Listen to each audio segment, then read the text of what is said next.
तो भगवान शिव की एक ऐसी अद्भुत रचना है ये कि मुझे नहीं लगता कि इसके अलावा कोई ऐसी चीज हो सकती है। उंगली इसीलिए उठाई जाती है हमारे धर्म पर। कौन सा रुद्राक्ष कब कैसे पहने, क्या क्या फायदे देगा और किस लेवल तक आपको बेनिफिट दे सकता है, हम लोग सोच भी नहीं सकते। और यहाँ पर ग्रहों के साथ रुद्राक्ष को संबंध बना के लोग व्यापार कर रहे हैं। आप एक भी पॉडकास्ट में आप मुझे ये नहीं सुनवा सकते कि किसी भी इंसान ने ये बोला हो कि रुद्राक्ष धारण करने के बाद शिव भक्ति भी जरूरी है। साक्षात शिव बोला गया एक मुखी रुद्राक्ष को शिव महापुराण में कि अगर सभी को एक मुखी रुद्राक्ष मिलने लग गया तो सभी शिव हो जाएंगे। अब यहाँ पे क्या है, रुद्राक्ष तो हमने पहन लिया, सर नॉनवेज छोड़ना पड़ेगा क्या? सर ड्रिंक में रोज तो नहीं करता हूँ, हफ्ते में 3-4 बार ले लेता हूं। कि जो 1008 रुद्राक्ष धारण कर लेता है वो शिवलोक को प्राप्त करता है। ये पीरियड्स क्या है? ये देवताओं का पाप ही तो स्त्री भोग रही है। संभोग जब इंसान कर रहा है ना तो हजारों प्रक्रियाएं उस समय में इंसान जो है इस्तेमाल करता है। हमारे हाथ उस समय अशुद्ध हो जाते हैं। हाँ, पैसे वाला ही इसको धारण कर सकता है क्योंकि ये रुद्राक्ष आम नहीं है। 30-40-50 लाख रुपए से लेके और 1.5-2 करोड़ तक ये रुद्राक्ष। क्या किसी को गोरा होना है उसके लिए रुद्राक्ष मदद करेगा? वो गेहूं से ही तो यार वो चीज मैदा बन रहा है, मैदा से ही मोमोज बन रहे हैं।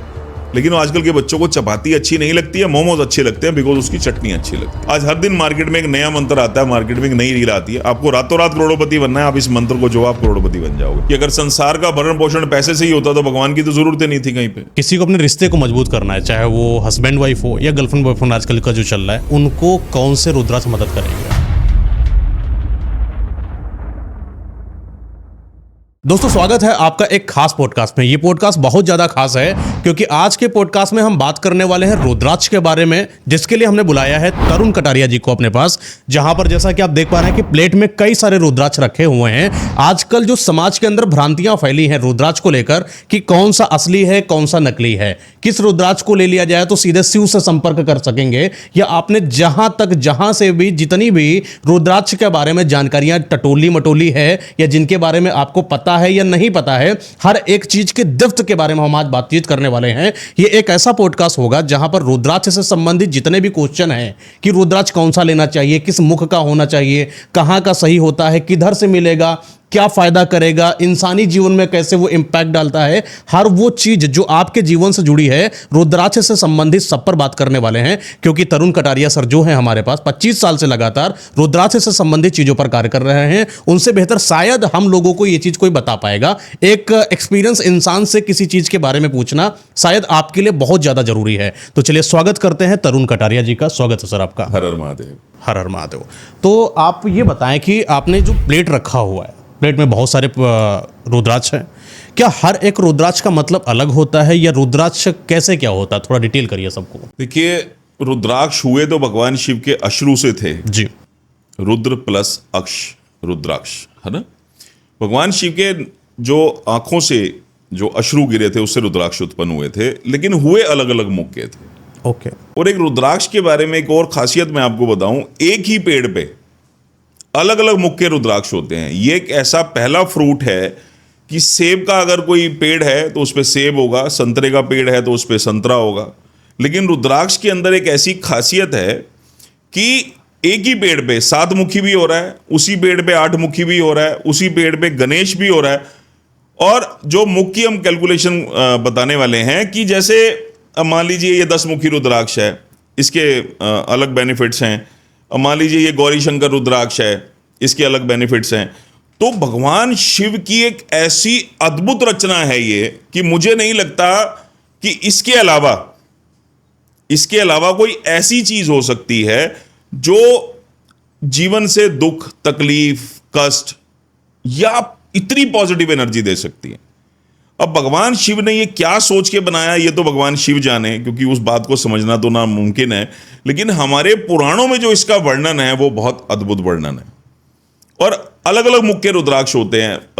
जैसे शिव महापुराण की हम बात करें तो 1 से 14 मुखी रुद्राक्ष तक का वर्णन है। श्रीमद् देवी भागवत पुराण की बात करें तो 1 मुखी से 38 मुखी रुद्राक्ष तक का वर्णन है। और इतनी डेप्थ दी हुई है उसमें कि कौन सा रुद्राक्ष कब कैसे पहने, क्या क्या फायदे देगा और किस लेवल तक आपको बेनिफिट दे सकता है, हम लोग सोच भी नहीं सकते। आजकल आदमी जाता है बाजार से, कोई भी रुद्राक्ष का माला ले लिया या रुद्राक्ष का ब्रेसलेट ले लिया, समझ में नहीं है कि वो चीज़ उसके लिए सही है या नहीं है। कोई भी रुद्राक्ष पहनकर घूम रहा है, क्या वो जो गलत रुद्राक्ष अपने ऊपर पहनता है या धारण करता है या ब्रेसलेट के रूप में या माला के रूप में, कई लोग तो आजकल अंगूठी में भी पहनना चालू कर दिए हैं, क्या उनकी लाइफ को बदलता है या बर्बाद भी कर सकता है रुद्राक्ष अगर गलत पहना जाए तो? 90% वो लोग हमारे इस वीडियो पे कमेंट कर सकते हैं जिन्होंने अंगूठी की फॉर्म में रुद्राक्ष पहना, अंगूठी में पहना या ब्रेसलेट पहना, कि उनके जीवन में अच्छे बदलाव आए या बुरे बदलाव आए। हमने क्या किया, हम ना पुराणों के खिलाफ हो गए, बिल्कुल पुराणों के खिलाफ हो गए हम। आजकल अब इसको अगर मैं सही तरीके से बोलूं तो ये धंधा हो गया, ये कमर्शलाइज बिजनेस हो गया। मतलब एक ऐसा बिजनेस हो गया आज के टाइम में कि जहां पे हर किसी को रुद्राक्ष बेचना है, उसको नॉलेज है या नहीं है, ठीक है। अब यहां पे एक कहावत भी है, हल्दी की गांठ लेके पंसारी बन बैठे वाली बात है कि आपने गूगल पे पढ़ा ये ब्रेसलेट पहन लो। शिव महापुराण में एक बात बोली गई है, सिर्फ 6 मुखी रुद्राक्ष आप अपनी बाजू में धारण कर सकते हैं। बाजू ये होती है, बाजू ये नहीं होती, ये कलाई होती है हमारी। लेकिन उसके बावजूद ज्वेलरी फॉर्म में आप देखेंगे लोगों ने इसके इयररिंग्स बनवाए हुए हैं, है ना, ब्रेसलेट्स बनवाए हुए हैं, अलग अलग फॉर्म में, अलग अलग तरीके से लोग रुद्राक्ष पहनने लगे। और वही लोग जो फैशन के तौर पे रुद्राक्ष पहनना चाहते हैं, वो फाइनली कुछ समय बाद क्या बोलते हैं कि रुद्राक्ष काम नहीं करता है। हम डॉक्टर के पास गए, डॉक्टर ने हमारी बीमारी को डायग्नोज किया। आप अपनी लाइफ पे इस बात को प्रैक्टिकल करके देखें, जितनी भी हमारी ऑडियंस इस बात को हमारी इस वीडियो को देख रही है, हमारी चर्चा को सुन रही है, कि हम डॉक्टर के पास गए और एक स्पेशलिस्ट जो है डॉक्टर, हम मान लीजिए हम लीवर के डॉक्टर के पास चले गए ना, गैस्ट्रो के पास हम चले गए, हमारे स्टमक में पेन रहता है, वो उसको डायग्नोज करेगा। डायग्नोज करके वो आपको कहेगा कि आप अपने खान पान में ये बदलाव करें और ये एक सिंगल टैबलेट आप इसको ले लें, ठीक है। आप एक फिजिशियन के पास चले गए जो स्पेशलिस्ट नहीं है ना, वो क्या करेगा, वो अपने हिसाब से देख के और आपको एक की जगह 3 गोलियां दे देगा कि चलो ये नहीं तो ये ठीक है। अब उसी तरह से क्या है, हम वहां क्या कर रहे हैं, अपने जीवन के साथ खिलवाड़ कर रहे हैं, ठीक है। ऐसे ही रुद्राक्ष है। हम लोगों ने गूगल पे पढ़ा कि 5 मुखी रुद्राक्ष है तो इससे देवगुरु बृहस्पति अच्छे हो जाएंगे हमारी कुंडली में, 6 मुखी रुद्राक्ष है तो वीनस अच्छी हो जाएंगे, 7 मुखी रुद्राक्ष है। अब किसी ने भी जब ये पढ़ा, क्योंकि आजकल सोशल मीडिया का ट्रेंड भी है कि शनि की 7.5 है, 7 मुखी रुद्राक्ष पहन लो। एक भी पुराण में यह नहीं लिखा हुआ कि ग्रहों का रुद्राक्ष के साथ कोई संबंध है। और यहां पर ग्रहों के साथ रुद्राक्ष को संबंध बना के लोग व्यापार कर रहे हैं, बहुत अच्छे वाला व्यापार कर रहे हैं। एग्जैक्टली क्या हुआ था, इस बात को समझिएगा आप, कि जब हमारे ऋषि मुनियों ने इस बात को समझा, हमारे ऋषि मुनियों ने समझा, लेकिन पब्लिक के सामने वो कैसे आया, है ना, वो व्यापारिक दृष्टि से आया। हमारे ऋषि मुनियों ने उस बात को कैसे समझा कि उन्होंने जब 2 मुखी रुद्राक्ष पहना, उनको ठंडक महसूस हुई, शीतलता महसूस हुई, तो वहां उन्होंने ये समझ के देखा कि इस रुद्राक्ष में जो इतनी शीतलता है कि मेरी भावनाएं या मेरे इमोशंस भी जो हैं वो बैलेंस हो रहे हैं, मेरे विचार बैलेंस हो रहे हैं, है ना, विचार थम से गए, जो मन बहुत चंचल था वो भाग नहीं रहा है। वहां उन्होंने इस 2 मुखी रुद्राक्ष को चंद्रमा के साथ जोड़ दिया। 3 मुखी रुद्राक्ष में मंगल की अग्नि को देखा तो उन्होंने उसको मंगल के साथ जोड़ दिया। 4 मुखी रुद्राक्ष जो है उनके जो लॉर्ड है ब्रह्मा जी हैं, मां सरस्वती हैं, लेकिन जब उन्होंने देखा 4 मुखी रुद्राक्ष पहनने के बाद मेरी बुद्धि बहुत तेजी से काम कर रही है, उन्होंने उनको बुध के साथ जोड़ दिया। तो ये चीज ऐसे चली। लेकिन अब उसको क्या किया कि आप ये 5 रुद्राक्ष का कॉम्बिनेशन पहन लें, आपके ये प्लेनेट अच्छे हो जाएंगे, आप ये पहन लें, आपके ये प्लेनेट अच्छे हो जाएंगे। एक भी, जितनी भी हमारी ऑडियंस ये देख रही है, आप इस पूरी दुनिया में सारे पॉडकास्ट जितने भी रुद्राक्ष पे हुए हैं या चर्चाएं हुई हैं, आप एक भी पॉडकास्ट में आप मुझे ये नहीं सुनवा सकते कि किसी भी इंसान ने ये बोला हो कि रुद्राक्ष धारण करने के बाद शिव भक्ति भी जरूरी है। पॉइंट है कि जिस शिव को आप रुद्राक्ष रूप में धारण कर रहे हो, क्या वो शिव की भक्ति करते हैं? नहीं करते हैं। हर इंसान क्या है, एकदम से बड़ा बनना चाह रहा है, या यूं हम कहें गूगल पे उसने सर्च किया कि इस प्लेनेट के लिए ये रुद्राक्ष अच्छा है। हमारे पास भी कॉल्स आती हैं कि जी मेरी केतु की माता चल रही है, मैं 9 मुखी रुद्राक्ष पहन लूं। 9 मुखी रुद्राक्ष में नव दुर्गा की शक्ति है। और उसको केतु के साथ ठीक है, मैं मानता हूं ऋषि मुनियों ने हमारे जोड़ा, लेकिन वो आम समाज के सामने कैसे आया, वो बहुत बहुत डिटेल में बताने वाली सब बातें।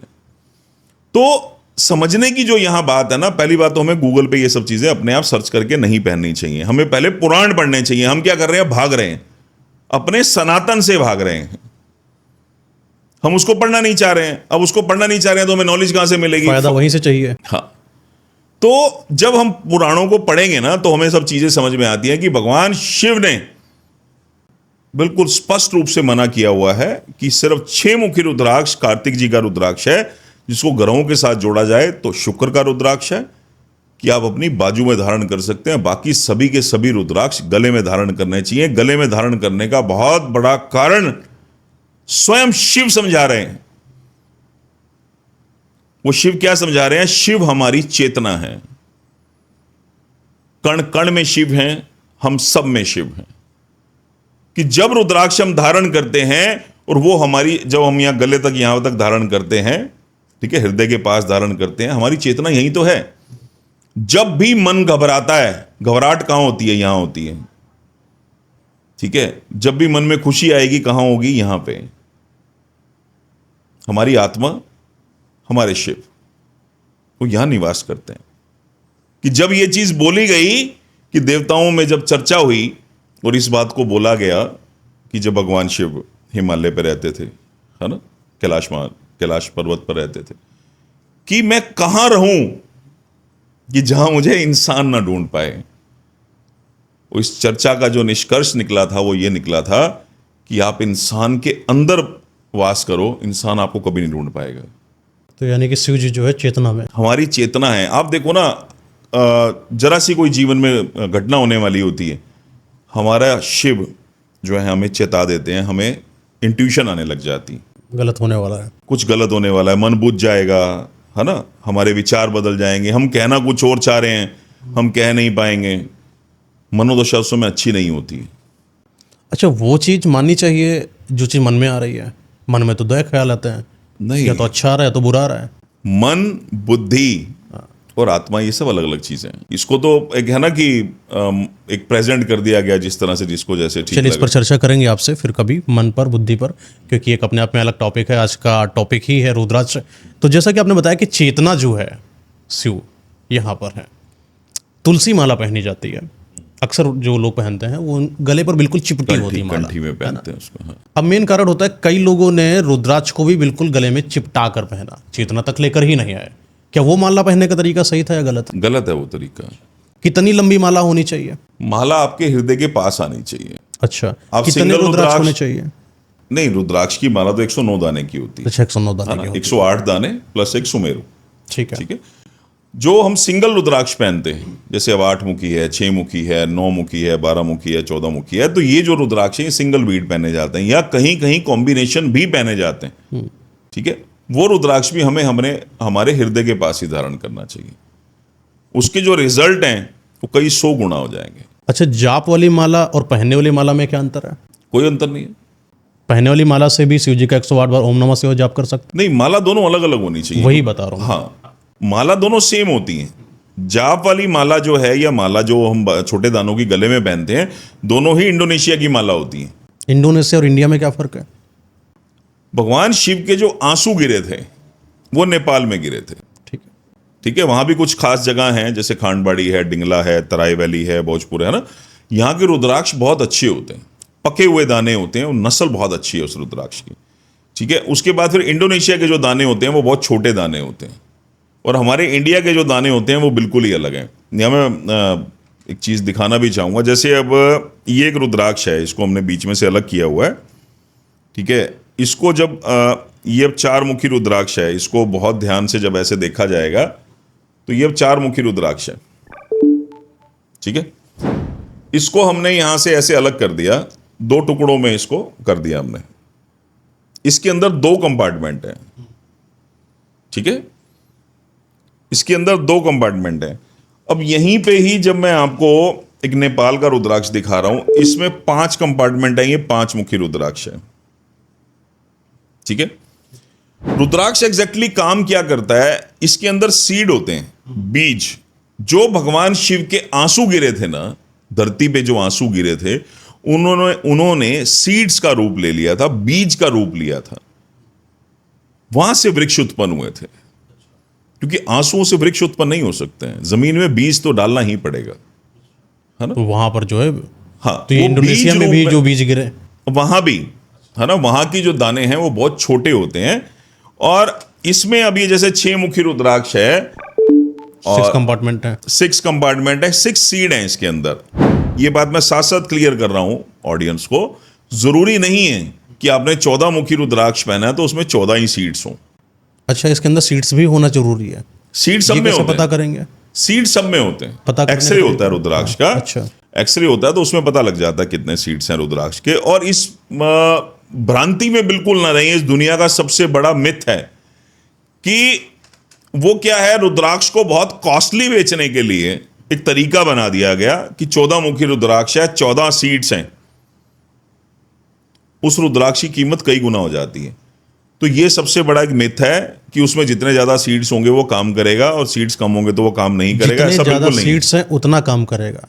इस भ्रम को तोड़िए पहले। कि अब एक रुद्राक्ष कारण क्या है कि कोई इंसान अगर एक मुखी लेता है, हाँ, जो कि मिलना थोड़ा मुश्किल होता है। देखिए, एक मुखी के बारे में मैं आपको बता दूं, साक्षात शिव बोला गया एक मुखी रुद्राक्ष को शिव महापुराण में, ठीक है। और शिव इतने सरल नहीं है कि वो सबको मिल जाएं।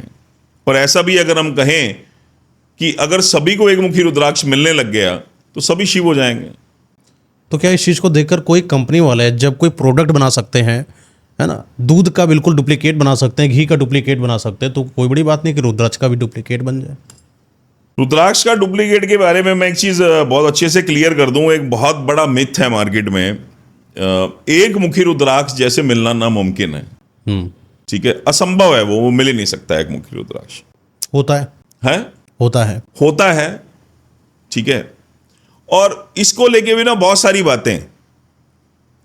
बातें कि साल में 3 दाने होते हैं, कई साल में 2 दाने होते हैं, कई साल में 1 दाना होता है, कहीं 5 साल में 1 दाना होता है। आज तक किसी ने ढंग से एक मुखी रुद्राक्ष देखा भी नहीं होगा, ठीक है।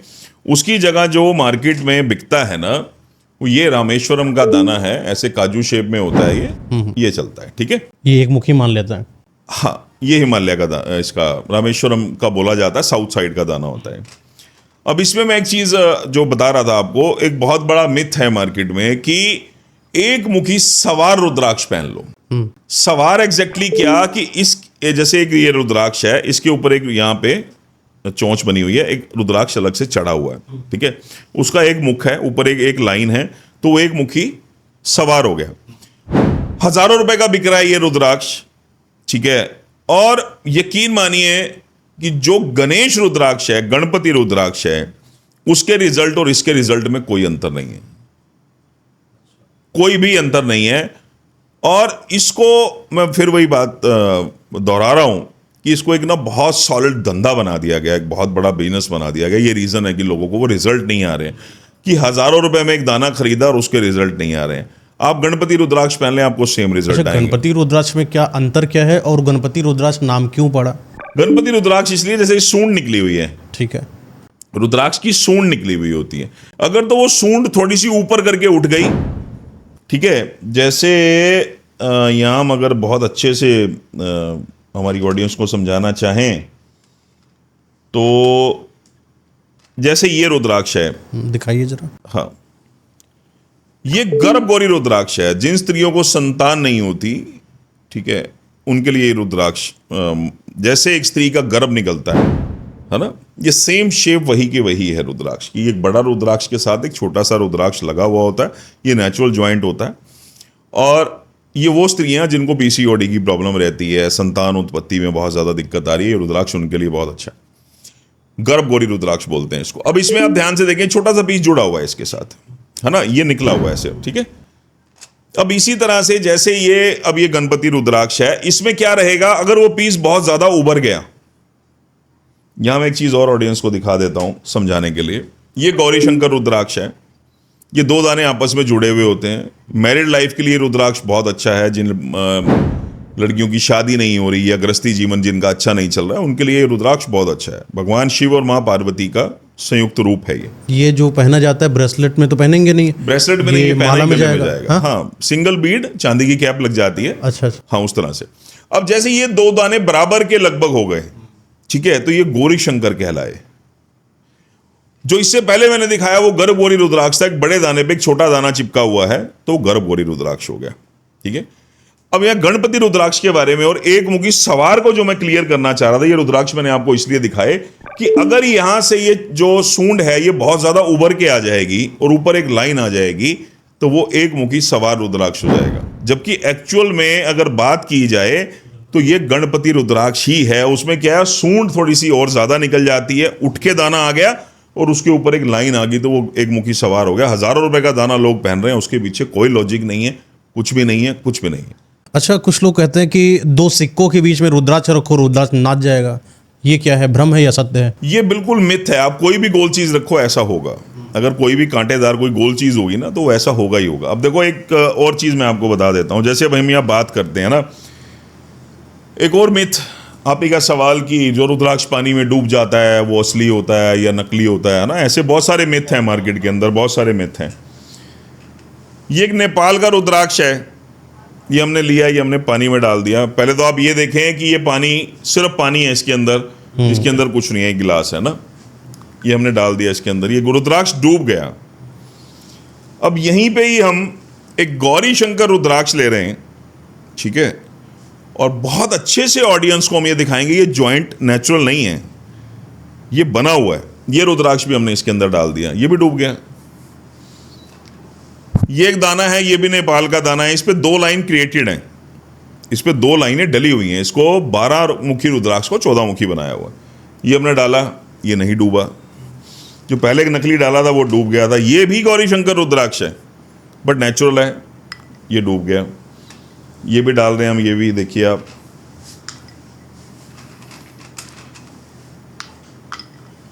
होता क्या है, अलग अलग नस्ल के दाने की बात अगर हम करें, जैसे अलग अलग गार्डन हैं, अब इसमें कुछ रुद्राक्ष डूब रहे हैं, कुछ नहीं डूब रहे हैं, और इसमें 90% ओरिजिनल रुद्राक्ष है। ठीक है, डूबने ना डूबने के पीछे का कारण ये भी मिथ सॉल्व करना है। हाँ, वो नहीं, मैं बताता हूं। होता क्या है कि जब भी हम रुद्राक्ष, जैसे मान लीजिए, अब यहां हम बात करें, यहां मैं साथ साथ वो चीज क्लियर कर देता हूं, वो हमारी ऑडियंस को बहुत अच्छे से समझ में आएगी बात, कि जैसे ये एक रुद्राक्ष है, ये नेपाल का 2 मुखी रुद्राक्ष है, ठीक है। ऊपर के दाने जो मैंने गार्डन्स बोले, भोजपुर, डिंगला, खांडबाड़ी, है ना, ये वहां का दाना है जहां की इसको परवरिश बहुत अच्छी मिली, आबो हवा बहुत अच्छी मिली, पोषण बहुत अच्छा मिला, ये दाना पक गया और इस दाने में क्वालिटी आ गई।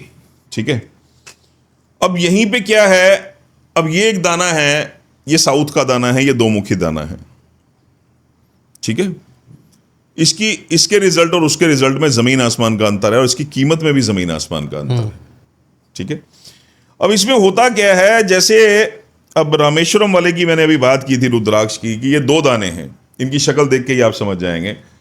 एक ये दाना है, एक ये दाना है, दोनों ही रामेश्वरम के दाने हैं। ठीक है, इसके अंदर वजन ही नहीं है, बिल्कुल भी 1 ग्राम भी वजन नहीं है, इसको पोषण नहीं मिला। ये क्या है, तो वही चीज क्या है, जब एक रुद्राक्ष को प्रॉपर पोषण मिल रहा है, अच्छे गार्डन का दाना है, उसके रिजल्ट ही अलग हो जाते हैं, उसके रिजल्ट ही अलग हो जाते हैं। और अब जैसे लोगों ने क्या किया, अब आने वाले समय में होगा क्या, कुछ समय बाद, कि बड़े दाने आपको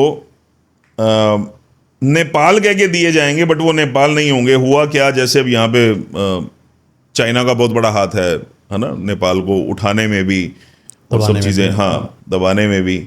तो अब क्या है, बहुत बड़ी खपत तो चाइना ले जाता है रुद्राक्ष की। अब इन्होंने क्या किया, इंडोनेशिया में बहुत सारे पेड़ लगाए हैं नेपाल से उखाड़ के। तो अब उसमें क्या है, वो जो वहाँ पोषण है वो तो इंडोनेशिया का मिल रहा है ना उसको, वहाँ का जो एक्चुअल में चीज़ें थी वो नेपाल की है, वो नेपाल की है। अब इंडोनेशिया के दाने क्या है, इंडोनेशिया के दाने ऐसा नहीं है उनके रिजल्ट नहीं है, है ना, उनके रिजल्ट हैं, लेकिन वो दाने थोड़े छोटे होते हैं। अगर मैं इसकी सीड्स की बात करूं, क्वालिटी की बात करूं, उसमें सीड्स बहुत अच्छे होते हैं, पोषण उतना नहीं मिल पाया जितना नेपाल का था। तो ये दाने छोटे होते हैं, मतलब सिर्फ ये फर्क है उस चीज को लेके, है ना। अब यहाँ पे अगर कोई इंसान नहीं अफोर्ड कर सकता, कोई कॉस्टली बीड है, तो वहाँ इंडोनेशिया के 2-3 दाने पहन ले, वो उसको उतने ही रिजल्ट आएंगे। अच्छा, फायदा वही करेगा। हाँ, देखो पता है क्या है, जैसे जो बातें पुराणों में लिखी हुई थी ना मेरी बात को समझिएगा आप, जो बातें व्यापारिक दृष्टि से लोगों ने समझी उसको तो बहुत ज्यादा प्रमोट कर दिया। जो उनको लगा कि व्यापार को कम कर देंगी उन बातों को साइड पे रख दिया। जैसे शिव महापुराण में एक बात लिखी हुई है कि अगर आंवले के आकार का दाना है, आंवले के साइज का दाना है, तो वो बहुत उत्तम श्रेणी में आता है, पर मिलना मुश्किल है। पर वो पुराण कब लिखे गए थे सर? आप ये देखिए ना, ये पुराण कब लिखे गए थे? हजारों साल पहले पुराण लिखे गए थे। उस समय आंवले का साइज क्या होता था, आज बाजार में जो आंवला मिलता है उसका साइज क्या होता है? लोग उस चीज को नहीं समझना चाह रहे हैं कि पहले इतने बड़े बड़े आंवले तो शायद हमारी जनरेशन ने देखे हैं जो इतना बड़ा होता था, और हमारी जनरेशन ही देख रही है कि आज इतने इतने आंवले आते हैं। ठीक है, तो उससे पहले की हम क्या बात करें, हम आज के जमाने में जी रहे हैं, हम आज की बात कर सकते हैं। अब उसको वहां आंवले का आकार को इतना प्रमोट कर दिया गया कि लोगों के दिमाग में एक बात बैठ गई कि नहीं यार, रुद्राक्ष जितना बड़ा होगा उतना अच्छा होता है, नेपाली वाला होगा। हाँ ठीक है, वो प्रमोशन सारी की सारी नेपाल को मिल गई, बिकॉज इंडिया में उतना ज्यादा रुद्राक्ष होता नहीं है और इंडोनेशिया के दाने बहुत छोटे होते हैं। अब ऐसे ही हमारी ऑडियंस जब इस बात को समझेगी, ऐसे कितने लोग होंगे जिन्होंने रुद्राक्ष की माला पहनी, उनको रिजल्ट आए, पर वो माला तो इंडोनेशिया की है, फिर आपको रिजल्ट क्यों आ रहे हैं? उसको प्रमोट नहीं किया गया बिकॉज इंडोनेशिया को इसलिए प्रमोट नहीं किया गया, उसमें प्रॉफिट नहीं है। यानी कि आपके हिसाब से मुख से मतलब रखना चाहिए, साइज से मतलब नहीं। मुख से मतलब रखना चाहिए, साइज से बिल्कुल नहीं। आपको जो रिजल्ट आएंगे वो रुद्राक्ष के सीड्स ने देने हैं, जो उसके अंदर बीज हैं उसने आपको रिजल्ट देने हैं। रुद्राक्ष उसमें छोटा है या बड़ा है उस बात से कोई अंतर नहीं है। कभी आप जीवन में ट्राई करें, हमारी ऑडियंस से ट्राई करें, छोटा दाना पहन के देख लो, बड़ा दाना पहन के देख लो, आपको क्या सेम एक रिजल्ट ऐसा आएंगे। कवर है कि जैसे कि एक मन में आया कि शिव जी के आंसू बहे होंगे तो उनका बीज बना, बीज जमीन पे आता है, पेड़ बन गया। तो आपने बताया कि रुद्राक्ष के अंदर भी बीज होता है, यानी कि 14 मुख के अंदर जरूरत नहीं है कि 14 बीज हों उसके अंदर। तो यानी कि आंसुओं को संरक्षण दिया रुद्राक्षों ने। ये जो आपने बात बोली है ना सर, ये बहुत बहुत गहरी बात है कि जो प्रोटेक्शन है ना, ये ऊपर की जो लेयर है, ये एक्चुअल में उस बीज की प्रोटेक्शन कर रही है। यानी कि अगर हमारे पास शिव जी के आंसू हमारे यहाँ पर ही हैं तो समझ लीजिए फिर क्या ही हैं हम। स्वयं शिव विराजमान है रुद्राक्ष के रूप में। मैं फिर वही बात बोल रहा हूं, किसी भी चीज को ना प्रेजेंट कैसे करना है ये मायने रखता है कि हम किसी को समझाना कैसे चाह रहे हैं। अब एक इंसान आपके पास आया, उसको कोई समस्या है, और अगर आपको उससे कुछ लेना देना नहीं है और फाइनेंशियली मतलब कोई लालच आपको उससे नहीं है, या पैसे को लेके कोई अब उसको ना अच्छी सलाह दोगे कि नहीं यार ऐसे नहीं ऐसे कर ले, और यकीन मानिए उसका जीवन बदल जाएगा। कि आप उसकी प्रॉब्लम समझ रहे हैं और आपने सिर्फ उसको एक सीधा रास्ता बताना है। ठीक है, ऐसे ही ये सब आध्यात्मिक चीजें हैं, अध्यात्म से सब जुड़ी हुई चीजें हैं। हम किसी को ना समझाना कैसे चाह रहे हैं कि बड़ा दाना पहनो, कलेक्टर बीड पहनोगे उसके रिजल्ट कई 100 गुना हो जाएंगे। अरे यार कैसे, मतलब भगवान शिव यहां भेदभाव कर रहे हैं रुद्राक्ष बनाने में। भगवान शिव ने भेदभाव नहीं किया, यहां भेदभाव किया लोगों ने कि जितना बड़ा दाना है उसको बहुत ज्यादा कॉस्टली बेचना है ना। वो फिर प्रीमियम कस्टमर्स के पास जाने लग गया, जो बहुत अच्छी रिचेस्ट फैमिली है ना, बहुत रिच फैमिली है, वो लोग उसको परचेज करने लगे। जबकि अगर हम कलेक्टर की बीड की बात करें, अब इतना बड़ा दाना पहनना पॉसिबल नहीं है। उसका रीजन है कि आपने उसको गले में धारण किया हुआ, रुद्राक्ष ऐसे आएगा आपके गले में। अगर बाई चांस आपने 3-4 दाने धारण कर लिए तो आप खुद सोच के देखिए, शर्ट इतनी ऊपर उठी रहेगी, हमेशा अनकंफर्टेबल रहेंगे आप। लेकिन सिर्फ उसको व्यापारिक दृष्टि से समझाया गया कि जितना बड़ा दाना होगा उतने ज्यादा रिजल्ट आएंगे। वो तो अलग, जैसे कि अगर आंसुओं की बात करा जाए, कहते हैं ना कि जब हलाहल विष निकला था तो उसके बाद यानी यहाँ पर बहुत ज़्यादा तकलीफ हुई शंकर जी, बहुत अच्छी तकलीफ हुई। फिर हम लोगों ने दूध चढ़ाया, दही चढ़ाया, बहुत कुछ चढ़ाया, तरीके थे, शिवलिंग पर चढ़ाते थे। मतलब बस इतना था कि उनको जो जहर है धीरे धीरे कम हो, कहीं ना कहीं उनके दुख को कम करने की कोशिश हम श्रद्धालु कर पा रहे हैं। हालांकि कर नहीं सकते वो बात अलग है, लेकिन तब भी करने की कोशिश। लेकिन यहाँ पर जब आंसुओं की बात आती है तो यानी जब हम रुद्राक्ष पहन रहे हैं तो कहीं ना कहीं हम आंसुओं को संभालने की कोशिश कर रहे हैं शिव जी की। तो जब हम शिव जी के आंसुओं को संभालेंगे तो वो भी हमें समझेंगे। तो जब आंसुओं को संभालने के बाद, अब आंसू चाहे छोटा हो, आंसू चाहे बड़ा हो, है तो शिव जी का ना। सीधी सी बात है कि बड़ा हो छोटा हो मैटर नहीं करता, मैटर ये करता है कि शिव जी के आंसू हैं। हम स्वयं शिव को, उनके आंसू को अपने गले में धारण कर रहे हैं। जब हम इस चीज़ को समझ लेंगे ना, उसके बाद के सारे सवाल खत्म हो जाते हैं कि हमें नॉनवेज खाना चाहिए, हमें शराब पीनी चाहिए, हमें संभोग करना चाहिए, हमें ये करना चाहिए, हमें ये करना चाहिए, हमें ऐसे करना चाहिए। इतने सवालात रहते हैं लोगों के।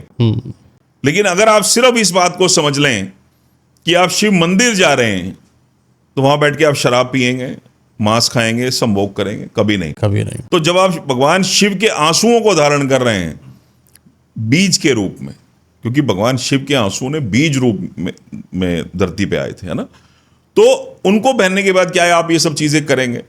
अब यहां पे क्या है, रुद्राक्ष तो हमने पहन लिया, सर नॉनवेज छोड़ना पड़ेगा क्या? ये क्वेश्चन है। तो सर अब नॉनवेज छोड़ना पड़ेगा क्या? सर ड्रिंक मैं रोज तो नहीं करता हूं, हफ्ते में 3-4 बार ले लेता हूं, है ना। सर ये भी छोड़ना पड़ेगा क्या? आपके जीवन में बदलाव कब आएगा? जब आप ठहर जाओगे, जब आप समझने लगोगे। अब उसी तरह से मान लीजिए हम क्या कर रहे हैं, अब इसमें देखिए मयंक जी, मैं आपको एक चीज बताऊं, हम ना एक ही बिंदु के चारों तरफ घूम रहे हैं। ये रीजन है हमारे जीवन की समस्याओं का। एक ही बिंदु के चारों तरफ घूम रहे हैं, हम उससे बाहर निकलना नहीं चाह रहे हैं। हमने अपने जीवन को ना तालाब बना लिया। तो तालाब में गंदगी ही होती है, इसके अलावा कुछ नहीं हो सकता। और जीवन बदलेगा कब? जब हम उस बिंदु के चारों तरफ घूमना बंद करके अपनी जिंदगी को जीना शुरू करेंगे, चलना शुरू करेंगे। उसके बाद जिंदगी धीरे धीरे नदी बनता चला जाएगा, है ना। ऐसे ही अगर उस बात को प्रैक्टिकली समझा जाए ना, हमने रुद्राक्ष धारण कर लिया, हम रुद्राक्ष को एग्जैक्टली सिर्फ एक ही चीज को लेकर धारण कर रहे हैं, हमारे जीवन में चमत्कार हो जाएगा। चमत्कार होते हैं, लेकिन कब? जब आपका समर्पण होता है, जब कि आपके अंदर शिद्दत आती है, जब आपके अंदर समर्पण आता है, तो चमत्कार होते हैं। अब वहीं पे अगर आप रुद्राक्ष धारण कर रहे हो, रुद्राक्ष धारण करने के बाद एक ही चीज बार बार सामने आ रही है कि सर नॉनवेज छोड़ना पड़ेगा, शराब छोड़नी पड़ेगी। अब इधर से तो आप उनको शिव रूप मान रहे हो, इधर से आप उनके लिए नॉनवेज भी नहीं छोड़ सकते हो। हमें नहीं छोड़ना है कुछ भी, हमें सब कुछ चाहिए, लेकिन एक रुद्राक्ष हम पहन लें और वो सारे काम कर दे, ये पॉसिबल नहीं है। रुद्राक्ष पहन के आपको ये सब चीजें छोड़नी पड़ेंगी। आपको मदिरा भी छोड़नी पड़ेगी, मांस भी छोड़ना पड़ेगा, और आपने अगर रुद्राक्ष धारण किया हुआ है, आप संभोग भी नहीं कर सकते। रुद्राक्ष पहनना जाए, अगर कोई भी इंसान रुद्राक्ष पहनता है, नियम क्या है रुद्राक्ष पहनने का? देखिए, शिव महापुराण में या जो सकंद पुराण में, श्रीमद् देवी भागवत पुराण में जो नियम बताए गए, वहां पे लहसुन प्याज को भी मना किया गया। अच्छा। अब वहां पे देखिए, भगवान शिव द्वारा ये सारी वाणियां भगवान शिव की ही हैं कि भगवान शिव एक बात वहां कह रहे हैं कि जो 1008 रुद्राक्ष धारण कर लेता है, वो शिवलोक को प्राप्त करता है। हम इसको सिर्फ एक छोटी सी लाइन को समझने की कोशिश करते हैं, शायद कुछ समझ में आएगा कि इतनी बड़ी बात भगवान शिव बोल रहे हैं। 1008 रुद्राक्ष अगर कोई धारण कर लेगा, वो शिवलोक को प्राप्त करता है। सिर्फ 1008 रुद्राक्ष, 5-7-10 हज़ार रुपए की माला आएगी, कोई भी धारण कर लेगा, शिवलोक को प्राप्त करेगा।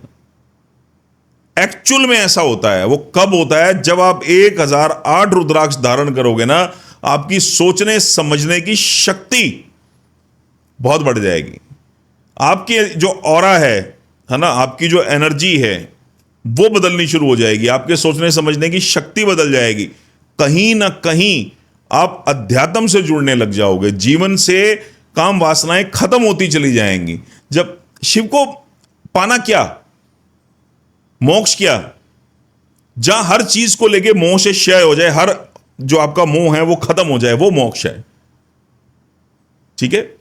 जब काम वासनाएं धीरे धीरे खत्म होने लगेंगी, तभी तो शिव की तरफ बढ़ोगे। शिव को पाना है, वो एक शून्य है, तो आपको भी तो शून्य में उतरना पड़ेगा ना। तो अपना वजूद वैसा ही बनाना पड़ेगा आपको। तो ऐसे ही रुद्राक्ष काम कर रहा है वहां पे। 1008 रुद्राक्ष पहनने के बाद आप शिवलोक को प्राप्त करोगे। भगवान शिव सिर्फ इसलिए बोल रहे हैं कि आपकी एनर्जी चेंज होने लग जाएगी, सोचने समझने की शक्ति बदलती चली जाएगी, डिसीजन पावर आपके अंदर आएगी, काम वासनाएं खत्म होती जाएंगी, तभी आप शिव की तरफ जाओगे। अब यहां के एक इंसान सिर्फ इतना बोल रहा है, जी मैंने रुद्राक्ष पहन लिया, मैं तो शिवलोक को प्राप्त हो जाऊंगा। अच्छा, जो इंसान रुद्राक्ष पहनता है, वो उसको क्या चीजें नहीं करनी चाहिए, यह बताइए शॉर्ट में जरा। मांस मदिरा का सेवन नहीं करना चाहिए रुद्राक्ष जब आपने धारण किया हुआ है। और संभोग नहीं करना चाहिए। रुद्राक्ष, अगर ऐसी कोई स्थिति है, आप ग्रस्त हैं, तो उस समय रुद्राक्ष को उतार के किसी साफ सुथरी जगह पर रख दें। साफ सुथरी जगह कैसी साफ सुथरी? आप अपनी अलमीरा में रख सकते हैं, आप मंदिर में रख सकते हैं। कुछ नीचे आसन होना चाहिए, कवर नहीं, होना ऐसा चाहिए? ऐसा ऐसा कुछ नहीं है, ऐसा कुछ नहीं है, ठीक है। वो अब यहाँ पे वो वहमों को जोड़ने वाली बातें कहीं ना कहीं आ जाएगी। मैं बोल रहा हूँ ना, पुराणों में ये भी लिखा हुआ लहसुन प्याज नहीं खाना चाहिए, लेकिन मैंने कभी मना नहीं किया है लहसुन प्याज के लिए। उसका एक रीजन बताता हूं आपको। ये चीज मुझे पब्लिक ने ही बताई। ऐसे हजारों कमेंट्स हैं जो लोगों ने ये बोला कि जब से हमने रुद्राक्ष पहना लहसुन प्याज खाने का मन नहीं कर रहा। क्योंकि अगर लहसुन प्याज के लिए भी मना कर दिया, 80% लोग खाते हैं, तो रुद्राक्ष धारण ही नहीं करेंगे। और मुझे ऐसा नहीं खाएंगे। हाँ, तो मुझे ऐसा लगता है कि वो कहीं ना कहीं शिव कृपा से वंचित रह जाएंगे।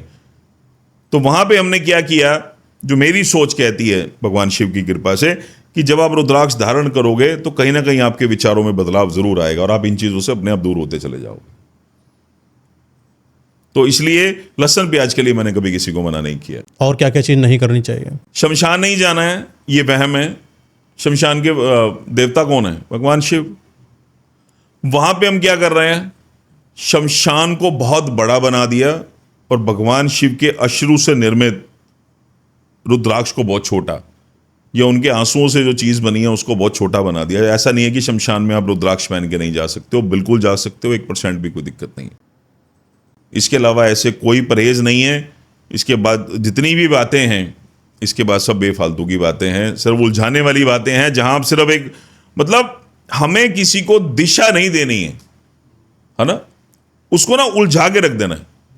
कि अगर हमने उसको ये बोला कि आप रुद्राक्ष पहन लो, ये मत करना, ये मत करना, ये मत करना, ये मत करना, फाइनली एक स्टेज क्या आती है, जो बातें पुराणों में नहीं है, मैं उनकी बात कर रहा हूं, कि इंसान रुद्राक्ष उतार के रख देता है कि यार मैं नहीं कर सकता हूं इतनी सब चीजें। क्योंकि एक ग्रस्त में रहते हुए इंसान की बहुत सारी जिम्मेदारियां भी होती हैं जो उसको निभानी होती हैं। काम भी करेगा, किसी के दुख सुख में भी जाना है, सो बातें होती है ना। तो जो पुराणों में वर्णित है मैंने सिर्फ वही बताया, मैं इसके अलावा। अच्छा, कुछ लोग जैसे कि किसी की मृत्यु हो जाए, वहां पर कोई इंसान रुद्राक्ष पहनकर जा सकता है? बिल्कुल जा सकता है, कोई दिक्कत नहीं। कोई दिक्कत नहीं। कोई लड़की पीरियड्स में है, वो रुद्राक्ष धारण कर सकती है? शिव महापुराण में एक बात यह बोली गई, स्त्री पुरुष बच्चे सबको रुद्राक्ष धारण करना चाहिए। जिन लोगों का भी ये सवाल हो या जिनको भी मेरे इस जवाब से ऑब्जेक्शन हो, वो शिव महापुराण रुद्र संहिता 25वां अध्याय पढ़ सकते हैं। क्या भगवान शिव को नहीं पता था स्त्री को पीरियड्स आते हैं? ये पीरियड्स क्या, ये देवताओं का पाप ही तो स्त्री भोग रही है, ठीक है। कि देवताओं द्वारा जो पाप हुआ था उसका कुछ हिस्सा ही तो स्त्री को मिला था। तो अगर ऐसी चीजें अगर भगवान शिव द्वारा मना की जानी थी, तो ये बात पुराणों में लिखी होनी चाहिए थी कि स्त्री को इस समय रुद्राक्ष, जब वो एक बात लिख रहे हैं कि 24 घंटे हर पल हर समय रुद्राक्ष धारण करके रखना चाहिए, ऐसी बात पुराणों में बोली गई है। तो ये बात भी वहां लिखी जा सकती थी हमारे ऋषियों द्वारा कि जब भी स्त्री मासिक धर्म से गुजरे उसको रुद्राक्ष अच्छा, उतार जब देना चाहिए। पुराण में 24 घंटे की बात आती है तो उन्होंने गृहस्थ जीवन को भूल गए थे क्या शिव जी? पुराण में आपने बोला ना 24 घंटे धारण कर सकते हैं, तो यहाँ पर गृहस्थ जीवन इसकी प्रायः लिखा हुआ है वहां पे कि जब ऐसी स्थिति में कोई इंसान है तो उसको रुद्राक्ष उतार देना चाहिए, उसको उतार देना चाहिए। तो संभोग करते वक्त ही रुद्राक्ष का उतारना और किसी जगह पर नहीं, इसके बारे में क्यों, क्या संभोग गलत है? संभोग गलत नहीं है। तो वहां पर क्या अपवित्र है? अपवित्र भी नहीं है। मैं रीजन बताता हूं आपको। देखिए क्या होता है, संभोग जब इंसान कर रहा है ना, तो हजारों प्रक्रियाएं उस समय में इंसान जो है इस्तेमाल करता है, हमारे हाथ उस समय अशुद्ध हो जाते हैं, ठीक है। कामशास्त्र, हाँ, इसके बारे में गलत नहीं बोलता? नहीं, काम शास्त्र नहीं बोलता ना। हम अब शिव महापुराण की बात करें, हम रुद्राक्ष की बात करें। अगर आप उसको प्रैक्टिकली समझना चाहें कि उस बात का मतलब क्या है, कि संभोग के समय भी क्यों ये चीज कही गई कि रुद्राक्ष, हम उस समय मूत्र मार्ग को कहीं ना कहीं छूते हैं, ठीक है, उस समय ही रुद्राक्ष हमारे गले में है, तो गलत है, वो गलत है। और कहीं ना कहीं हमारे हाथ रुद्राक्ष को जरूर लगेंगे, ठीक है। अब आप एक बात को समझिए, मैंने फिर अपने शब्दों में वही बात बोल रहा हूं। जब हम ये बात बोल रहे हैं कि हम स्वयं शिव को धारण कर रहे हैं, शिव के अश्रुओं को धारण कर रहे हैं, उनसे जो जन्म हुआ रुद्राक्ष का, हम उसको धारण कर रहे हैं। अगर एक तरफ तो मैं ये बात कह रहा हूं, उन हाथों से आप उस रुद्राक्ष को कैसे छू सकते हैं? क्या उस रुद्राक्ष शिवलिंग को छू सकते हैं? शौचालय करते वक्त शौचालय करते वक्त हम रुद्राक्ष को छूते नहीं हैं। वही बात है। कुछ लोगों की आदत होती है पूरे हाथ में इधर उधर हाथ लगा रहे हैं, गलत आदत है। हाँ, ये गलत है। अगर ऐसी आदत किसी इंसान के अंदर है तो उस समय उसको रुद्राक्ष उतार के जाना चाहिए, ठीक है, क्योंकि ये तो आदत ही गलत है। तब इसके बारे में तो क्या एक्सप्लेनेशन कुछ दी खास जाएगी? नियम, जैसे कि कई लोग हैं रुद्राक्ष तो धारण कर लिए, एक बच्चा है छोटे बच्चे को रुद्राक्ष धारण करा दिया, लेकिन आपने बोला ना कि नियम कई बार उसको नहीं पता होता है, लेकिन वो चीज़ धारण कर लेता है। बच्चे को क्या पता कि मैं अगर शौचालय जा रहा हूँ, मैंने हाथ नहीं धुला है ना, रुद्राक्ष का माला फिर मैं सही कर रहा हूँ। इंसान के बार बार खरकता है, हाथ लगाता है, तो वही गंदे हाथों से, या कहीं बाहर हम जा रहे हैं, कोई चीज़ गलत चीज़ छू ली है, मांस मदिरा कुछ भी, हमें नहीं पता होता कि समाज में क्या वो चीज़ हुआ, माले में हाथ लगा दिया। तो इसका क्या पाप है? क्या पाप और अपराध है? रुद्राक्ष, देखो, पाप पुण्य की परिभाषा बहुत बड़ी है। अपराध है इसका? हैं? अपराध है इसका? मैं वही बता रहा हूँ, एक्चुअल में ये अपराध है। अगर हमारे हाथ ऐसे हैं, मांस मदिरा वाले हैं, या हम संभोग कर रहे हैं, या कोई बच्चा ऐसा है, ठीक है, तो इन बातों का ध्यान रखना चाहिए कि उस समय रुद्राक्ष को छुआ ना जाए, क्योंकि शौचालय जाना है एक अलग चीज है ना, उन्हीं हाथों से रुद्राक्ष को छूना है, दोनों अलग अलग बातें। कई लोगों ने कहा कि महिलाएं जब पीरियड्स में होती हैं तो अपवित्र होती हैं, मंदिर नहीं जाना चाहिए, लेकिन थोड़ा सा इसको ज़्यादा डेप्थ में अंडरस्टैंडिंग करने को मिलता है तो अपवित्र नहीं होती हैं, कारण कुछ और है। लेकिन जब हम बात मानते हैं कि अपवित्र, ये भी एक जगह लिखा है अपवित्र होती हैं इसलिए मंदिर नहीं जाना चाहिए, जब एक महिला ही उस समय अपवित्र है तो क्या रुद्राक्ष का धारण कर सकती है? उसने अगर रुद्राक्ष धारण किया हुआ है तो रुद्राक्ष उसकी हेल्प करेगा, उसको नुकसान नहीं करेगा, नुकसान नहीं पहुंचाएगा। हाँ, देखिए, मैं आपको बताता हूँ कि एक स्त्री का बहुत बड़ा योगदान रहा। मयंक जी, रहा क्या, मैं आपको एक चीज़ बताता हूँ। जो चीज़ें ना, कुछ बातें ऐसी हैं जो शुरू से हम लोग सुनते आ रहे हैं आज तक, है ना, इसका जवाब कभी आज तक किसी ने दिया नहीं है, ठीक है। शास्त्रों में ये बात लिखी हुई है कि ऐसा नहीं करना चाहिए, स्त्री को मंदिर नहीं जाना चाहिए, पूजा पाठ नहीं करनी चाहिए, जोत नहीं जलानी चाहिए, नाम जप कर सकती है। आज के हमारे जो महात्मा बोलते हैं कि नाम जप कर सकती है, ठीक है। लेकिन पुराण में ये चीज लिखी हुई है कि स्त्री को भी हर समय रुद्राक्ष धारण करके रखना चाहिए, ठीक है। अब यहां उस चीज को ना बहुत टिपिकल बना दिया गया एक्चुअली। पहले जमाने में जब स्त्री को मासिक धर्म होता था तो उस समय इतनी फैसिलिटीज नहीं थी जितनी फैसिलिटीज आज है ना। भी उस समय कपड़ा इस्तेमाल होता था, ये सब चीजें हम लोग कह सकते हैं। दूसरा, उस समय तो स्त्री को बाहर भी नहीं निकलने दिया जाता था, कपड़ा भी बहुत ज्यादा लोगों के पास इस्तेमाल करने के लिए नहीं होता था, ठीक है। आज तो बहुत सारे प्रोडक्ट आए हुए हैं। तो ये रीजन था उस समय पे। वो अपवित्र कैसे हो जाती थी, उसके पीछे अगर डेप्थ में जाया जाए ना, जो स्थिति थी वहां पे वो उस तरह से अपवित्र है या नहीं है, ठीक है, वो हम बाद में डिस्कस करेंगे। लेकिन जो स्थिति, उसकी शारीरिक स्थिति जो उस समय होती थी ना, उसको कमरे से बाहर भी नहीं निकलने दिया जाता था, उस वजह से अपवित्र होते थे, उस वजह से होती थी, ठीक है। आज बहुत सारे प्रोडक्ट आ गए मार्केट में जहां पे वो बिल्कुल साफ सफाई और नीट एंड क्लीन रह सकती है, ठीक है, अपना ध्यान रख सकती है। लेकिन आज भी हम उसी बात पे ही चल रहे हैं, आज भी हम उसी बात पे ही चल रहे हैं। मंदिर नहीं जाना है, शास्त्रों में लिखा हुआ है, लेकिन कहीं भी ऐसा नहीं लिखा हुआ कि अगर स्त्री मासिक धर्म के समय से गुजर रही है तो उसको रुद्राक्ष उतार देना चाहिए। मैं यहां सिर्फ समर्थन करूंगा पुराणों का। अच्छा, नहीं, अच्छा, एक और बात है, जैसे कि आपने बताया कि रुद्राक्ष को संभोग करते वक्त बाहर किसी ऐसी जगह पर रख देना चाहिए, साफ सुथरी जगह पे रख देना है। यानी कि कुल मिला के इनडायरेक्ट अगर देखा जाए तो रुद्राक्ष को वहां रखना है जहां साफ सुथरी जगह हो। शरीर भी साफ सुथरा होना चाहिए, शरीर भी साफ सुथरा होना चाहिए। यानी कि इंसान का, कई लोग ऐसे हैं 2-2 दिन नहीं नहाए, 3-3 दिन नहीं नहाए, रुद्राक्ष धारण कर रखे हैं, घूम रहे हैं कहीं बाहर। क्या ऐसे लोगों के लिए रुद्राक्ष सही है? 2 दिन, 4 दिन, 5 दिन नहीं नहाते हैं? देखो, मैं आपको एक चीज बताता हूं। लोग 4-5 दिन नहीं नहाते हैं, ठीक है, दिमागी स्थिति ठीक नहीं है या जो भी सब चीजें हैं उसके पीछे कारण जो भी हैं, उसमें रहता क्या है, मैं आपको अभी वही चीज बता रहा हूं। रुद्राक्ष को आपने गलत तरीके से अगर छुआ है, ठीक है, ना नहाना एक अलग चीज है। अब ऐसे तो बहुत सारे लोग हैं जो फॉरेन में रहते हैं, 4-4, 5-5 दिन नहाते नहीं है, बहुत ठंडे इलाके हैं वो, ठीक है, वो टॉपिक एक अलग हो गया। लेकिन वहीं अगर हम बात करें अपने हिंदुस्तान की, जहाँ इतना गर्मी का मौसम है और ये सब चीजें हैं, अब यहाँ पे नहाना या ना नहाना, इस बात से कोई फर्क नहीं पड़ता है। उसकी आत्मिक स्थिति क्या है, इस बात से बहुत फर्क पड़ता है। जैसे रुद्राक्ष अपने बॉडी पर ही है ना, गंदा अगर बॉडी है अपनी, नहीं, बॉडी गंदी कैसे सर, मैं वही बताता हूँ आपको, इस चीज को लेकर मैं वही बता रहा हूँ। अब ऐसे तुम्हारे महात्माओं कई दिन नहाते ही नहीं थे। बहुत सारे ऐसे महात्मा थे जो बैठ गए 10-10 साल तपस्या के लिए बैठ गए, 5-5 साल, 3-3 साल तपस्या के लिए बैठ गए, है ना। इसका मतलब वो गंदे हो गए, नहाए नहीं है तो।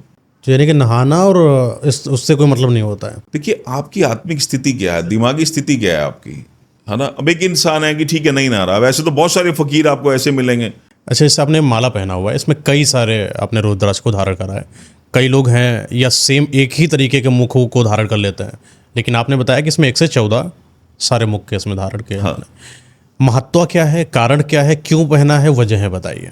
जी, देखिए ये सिद्ध माला है, इसको ऐसा बोला जाता है सिद्ध माला। 1 से 14 मुखी इसमें सारे रुद्राक्ष हैं, इसको सिद्ध माला बोला जाता है। ठीक है, अब जैसे हम यहाँ बात कर रहे हैं, इसमें अगर पावर्स की बात की जाए, हर रुद्राक्ष की एक अलग अलग पावर है।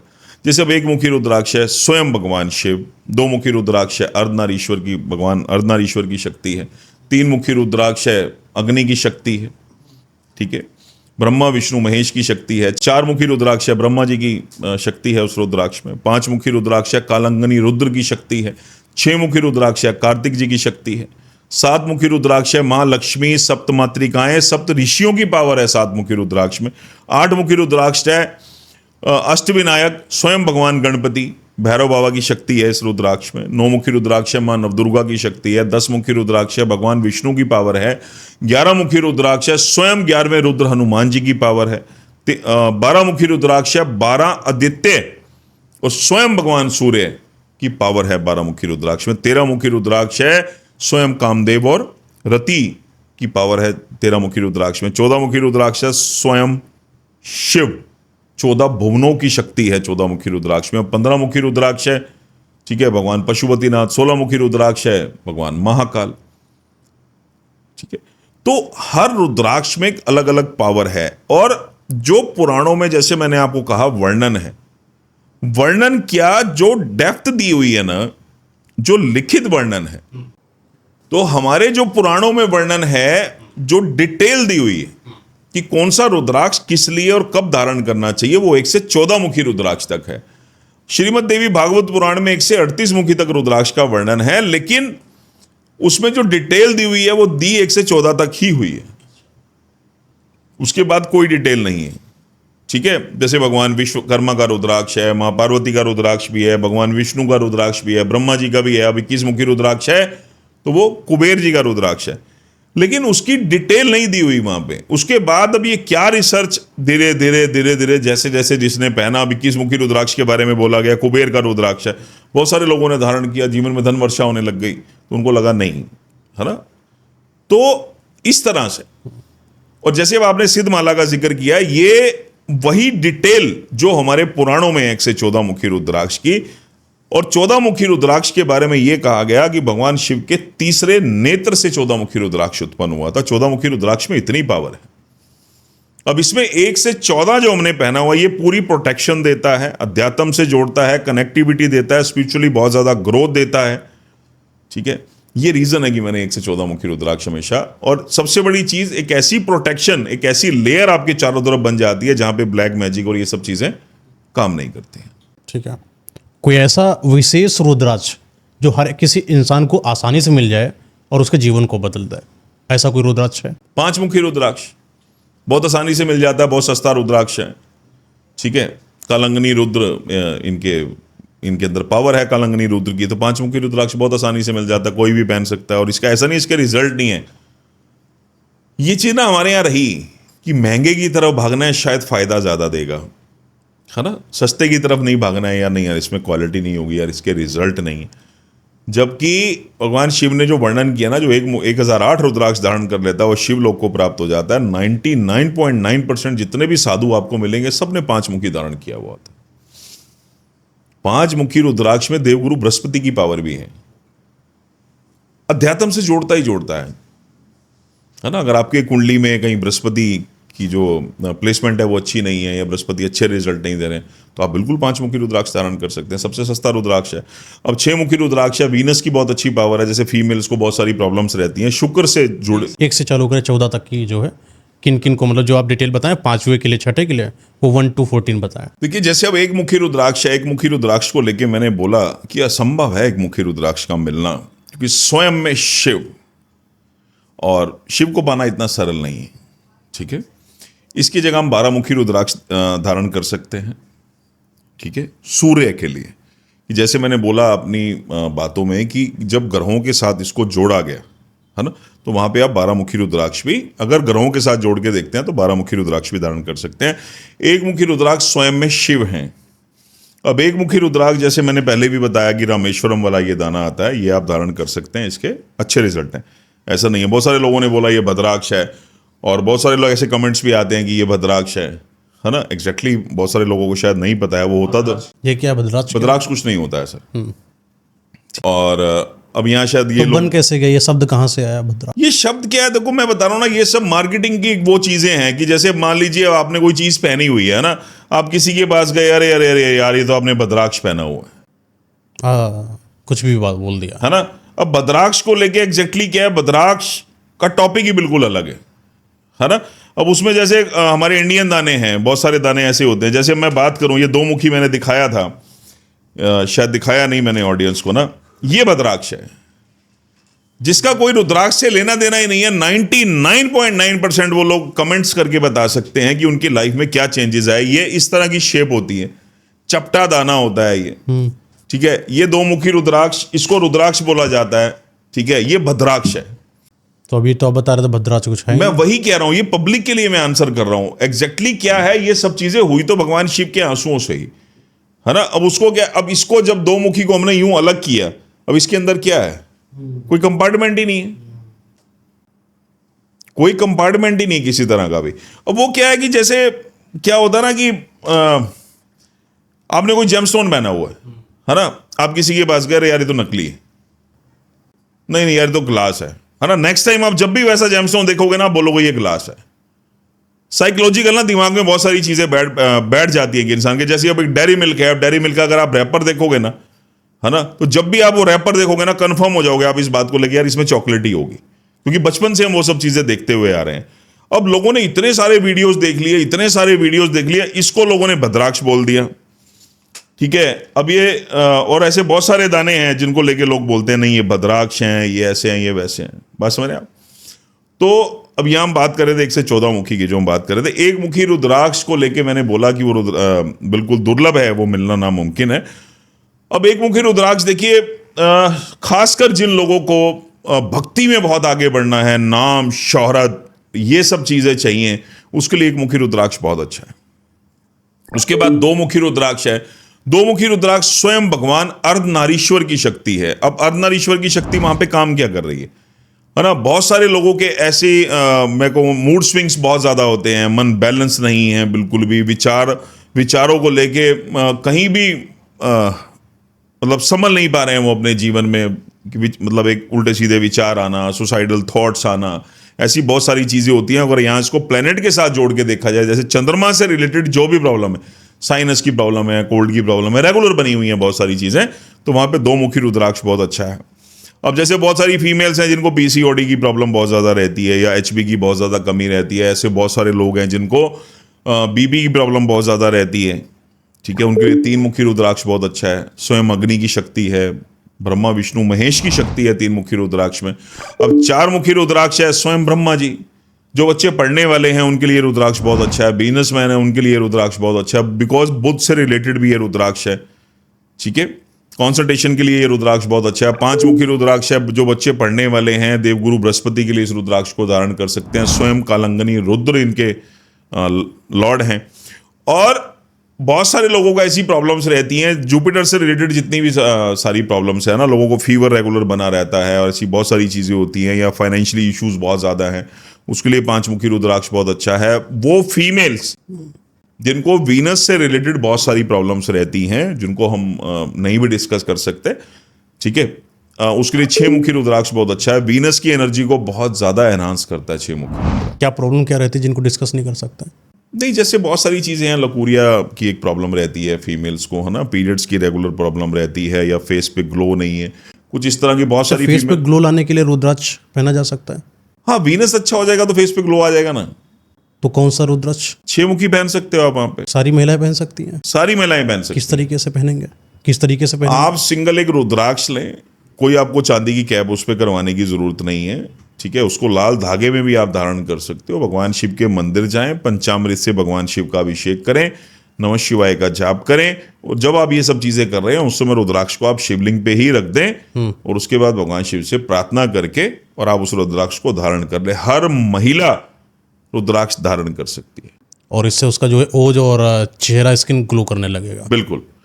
ठीक है। अब 7 मुखी रुद्राक्ष है, ठीक है, स्वयं माँ लक्ष्मी। अब इसको लेके एक बहुत बड़ी बात मार्केट में ट्रेंडिंग में है कि जो 7 मुखी रुद्राक्ष धारण कर लेता है वो ऐश्वर्यशाली हो जाता है, धनवान हो जाता है, ठीक है। ऐसा पुराण में भी लिखा हुआ है, शिव महापुराण में भी ये बात लिखी हुई है कि वो ऐश्वर्यशाली हो जाता है, ठीक है। लेकिन उसको कैसे प्रेजेंट किया गया 7 मुखी रुद्राक्ष की सेल बढ़ाने के लिए, इन सब चीजों को लेके, कि वो करोड़पति बना देगा। ऐसा बिल्कुल नहीं है, ऐसा बिल्कुल भी नहीं है कि 7 मुखी रुद्राक्ष करोड़पति बनाता है, ऐश्वर्यशाली बनाता है। भगवान शिव ने बोला, मैं मानता हूं उस चीज को। रुद्राक्ष हमेशा आपको गाइड करता है। गाइड कैसे करता है? आपकी इंट्यूशन के साथ वो काम कर रहा है, आपकी एनर्जी के साथ रुद्राक्ष काम कर रहा है। आपके जो थॉट्स हैं वो चेंज हो जाएंगे। आप करना कुछ और चाह रहे थे और बट आपने उसको अपनी इंट्यूशन को फॉलो किया और आप किसी और रास्ते पे चले गए और वहां पे आपको सक्सेस मिल गई। सक्सेस मिल गई तो पैसा अपने आप आना शुरू हो जाएगा। तो इस तरह से काम करता है। अब 7 मुखी रुद्राक्ष को शनि के साथ भी जोड़ा गया, अच्छा है ना। अब शनि साढ़सती है, शनि ढैया है, या शनि से रिलेटेड कोई भी इशू है, महादशा कोई लगी है, हाँ, शनि की महादशा चल रही है, अंतरदशा चल रही है, तो वहां पे 7 मुखी रुद्राक्ष के बहुत बहुत बहुत अच्छे रिजल्ट है। अब ऐसी 8 मुखी रुद्राक्ष है, स्वयं अष्टविनायक लॉर्ड है उनके, भगवान भैरव लॉर्ड है उनके, ठीक है। अब ऐसी 9 मुखी रुद्राक्ष की हम बात करें तो 8 वाले को डिटेल करिए कि किन को पहनना चाहिए। अब 8 मुखी रुद्राक्ष है, जैसे बहुत सारे बच्चे ऐसे हैं जो गलत व्यसनों में पड़ जाते हैं, ठीक है, नशों में पड़ गए या गलत संगत में चले गए, ठीक है, स्टडी को लेके कॉन्सेंट्रेशन नहीं है, या चंचलता बहुत ज़्यादा है, मूड स्विंग्स बहुत ज़्यादा होते हैं, ठीक है, वहाँ पे वो 8 मुखी रुद्राक्ष धारण किया जा सकता है। जैसे हम 9 मुखी रुद्राक्ष है, नव दुर्गा की शक्ति है 9 मुखी रुद्राक्ष में, लेकिन अब प्लेनेट को अगर साथ जोड़ा जाए तो जैसे 8 मुखी के राहु हैं तो 9 मुखी के केतु हैं, ठीक है। और अब इसके देखिए बेनिफिट्स मैं आपको बताता हूं। जैसे सबसे पहले तो ये प्रोटेक्शन देने का काम बहुत ज़्यादा करता है 9 मुखी रुद्राक्ष, ठीक है। अब राहु की जिन लोगों के ऊपर भी महादशा चल रही है, ठीक है, उसके लिए रुद्राक्ष बहुत अच्छा है, इसके रिजल्ट्स बहुत अच्छे हैं। और जिनको भी जॉइंट्स की प्रॉब्लम रहती है उनके लिए ये रुद्राक्ष बहुत ज्यादा अच्छा है। 9 वाला 9 मुखी रुद्राक्ष बहुत अच्छा है। अब जैसे 10 मुखी रुद्राक्ष है, 10 मुखी रुद्राक्ष के लॉर्ड है भगवान विष्णु, 10 अवतार भगवान विष्णु, ठीक है। कि कैसी भी कॉम्प्लिकेशंस हैं लाइफ में, हम यहाँ बात करें कि जैसे ब्लैक मैजिक को लेके आजकल बहुत ज्यादा बातें होती हैं, किए कराए को लेके बहुत ज्यादा बातें होती हैं, या एक डर सा बैठा हुआ लोगों के मन में, अगर आज मैं बात करूं कि ब्लैक मैजिक को लेके या इन सब चीजों को लेके, तो उसमें सबसे ज्यादा प्रोटेक्शन अगर कोई देता है तो वो 10 मुखी रुद्राक्ष है। तरीका क्या रहेगा इसका? सर तरीका वही रहेगा कि आप भगवान शिव के मंदिर जाएं, पंचामृत से भगवान शिव का अभिषेक करें। जब अभिषेक करें रुद्राक्ष को आप शिवलिंग पे ही रख दें, और अभिषेक होने के बाद नमः शिवाय की एक माला का जाप करें, भगवान शिव से प्रार्थना करके आप रुद्राक्ष धारण कर लें। अच्छा, कई लोगों को पंचामृत के बारे में नहीं पता होता है, पंचामृत में क्या क्या चीज़ें करा लें? हाँ, पंचामृत देखिए, कच्चा दूध, दही, देसी घी, शक्कर और शहद, 10 हो गए। हाँ, और इसमें भी एक अभिषेक का तरीका भी है कि जब आप दूध चढ़ा रहे हैं, पहले दूध चढ़ाने के बाद पहले जल चढ़ाएं, उसके बाद दूध चढ़ाएं, फिर जल चढ़ाएं, उसके बाद दही से अच्छी तरह मसलें, उसके बाद फिर जल चढ़ाएं, उसके बाद देसी घी और शक्कर लें, अच्छी तरह मसलें, और उसके बाद फिर जल चढ़ाएं, और उसके बाद शहद से अच्छी तरह मसलें, और उसके बाद फिर जल चढ़ाएं। ऐसा नहीं कि आपने एक ही कटोरी में सारी चीज़ें मिक्स की और जाके चढ़ा दिया। ये कोई तरीका नहीं है पंचामृत का, ये कोई तरीका नहीं है ना।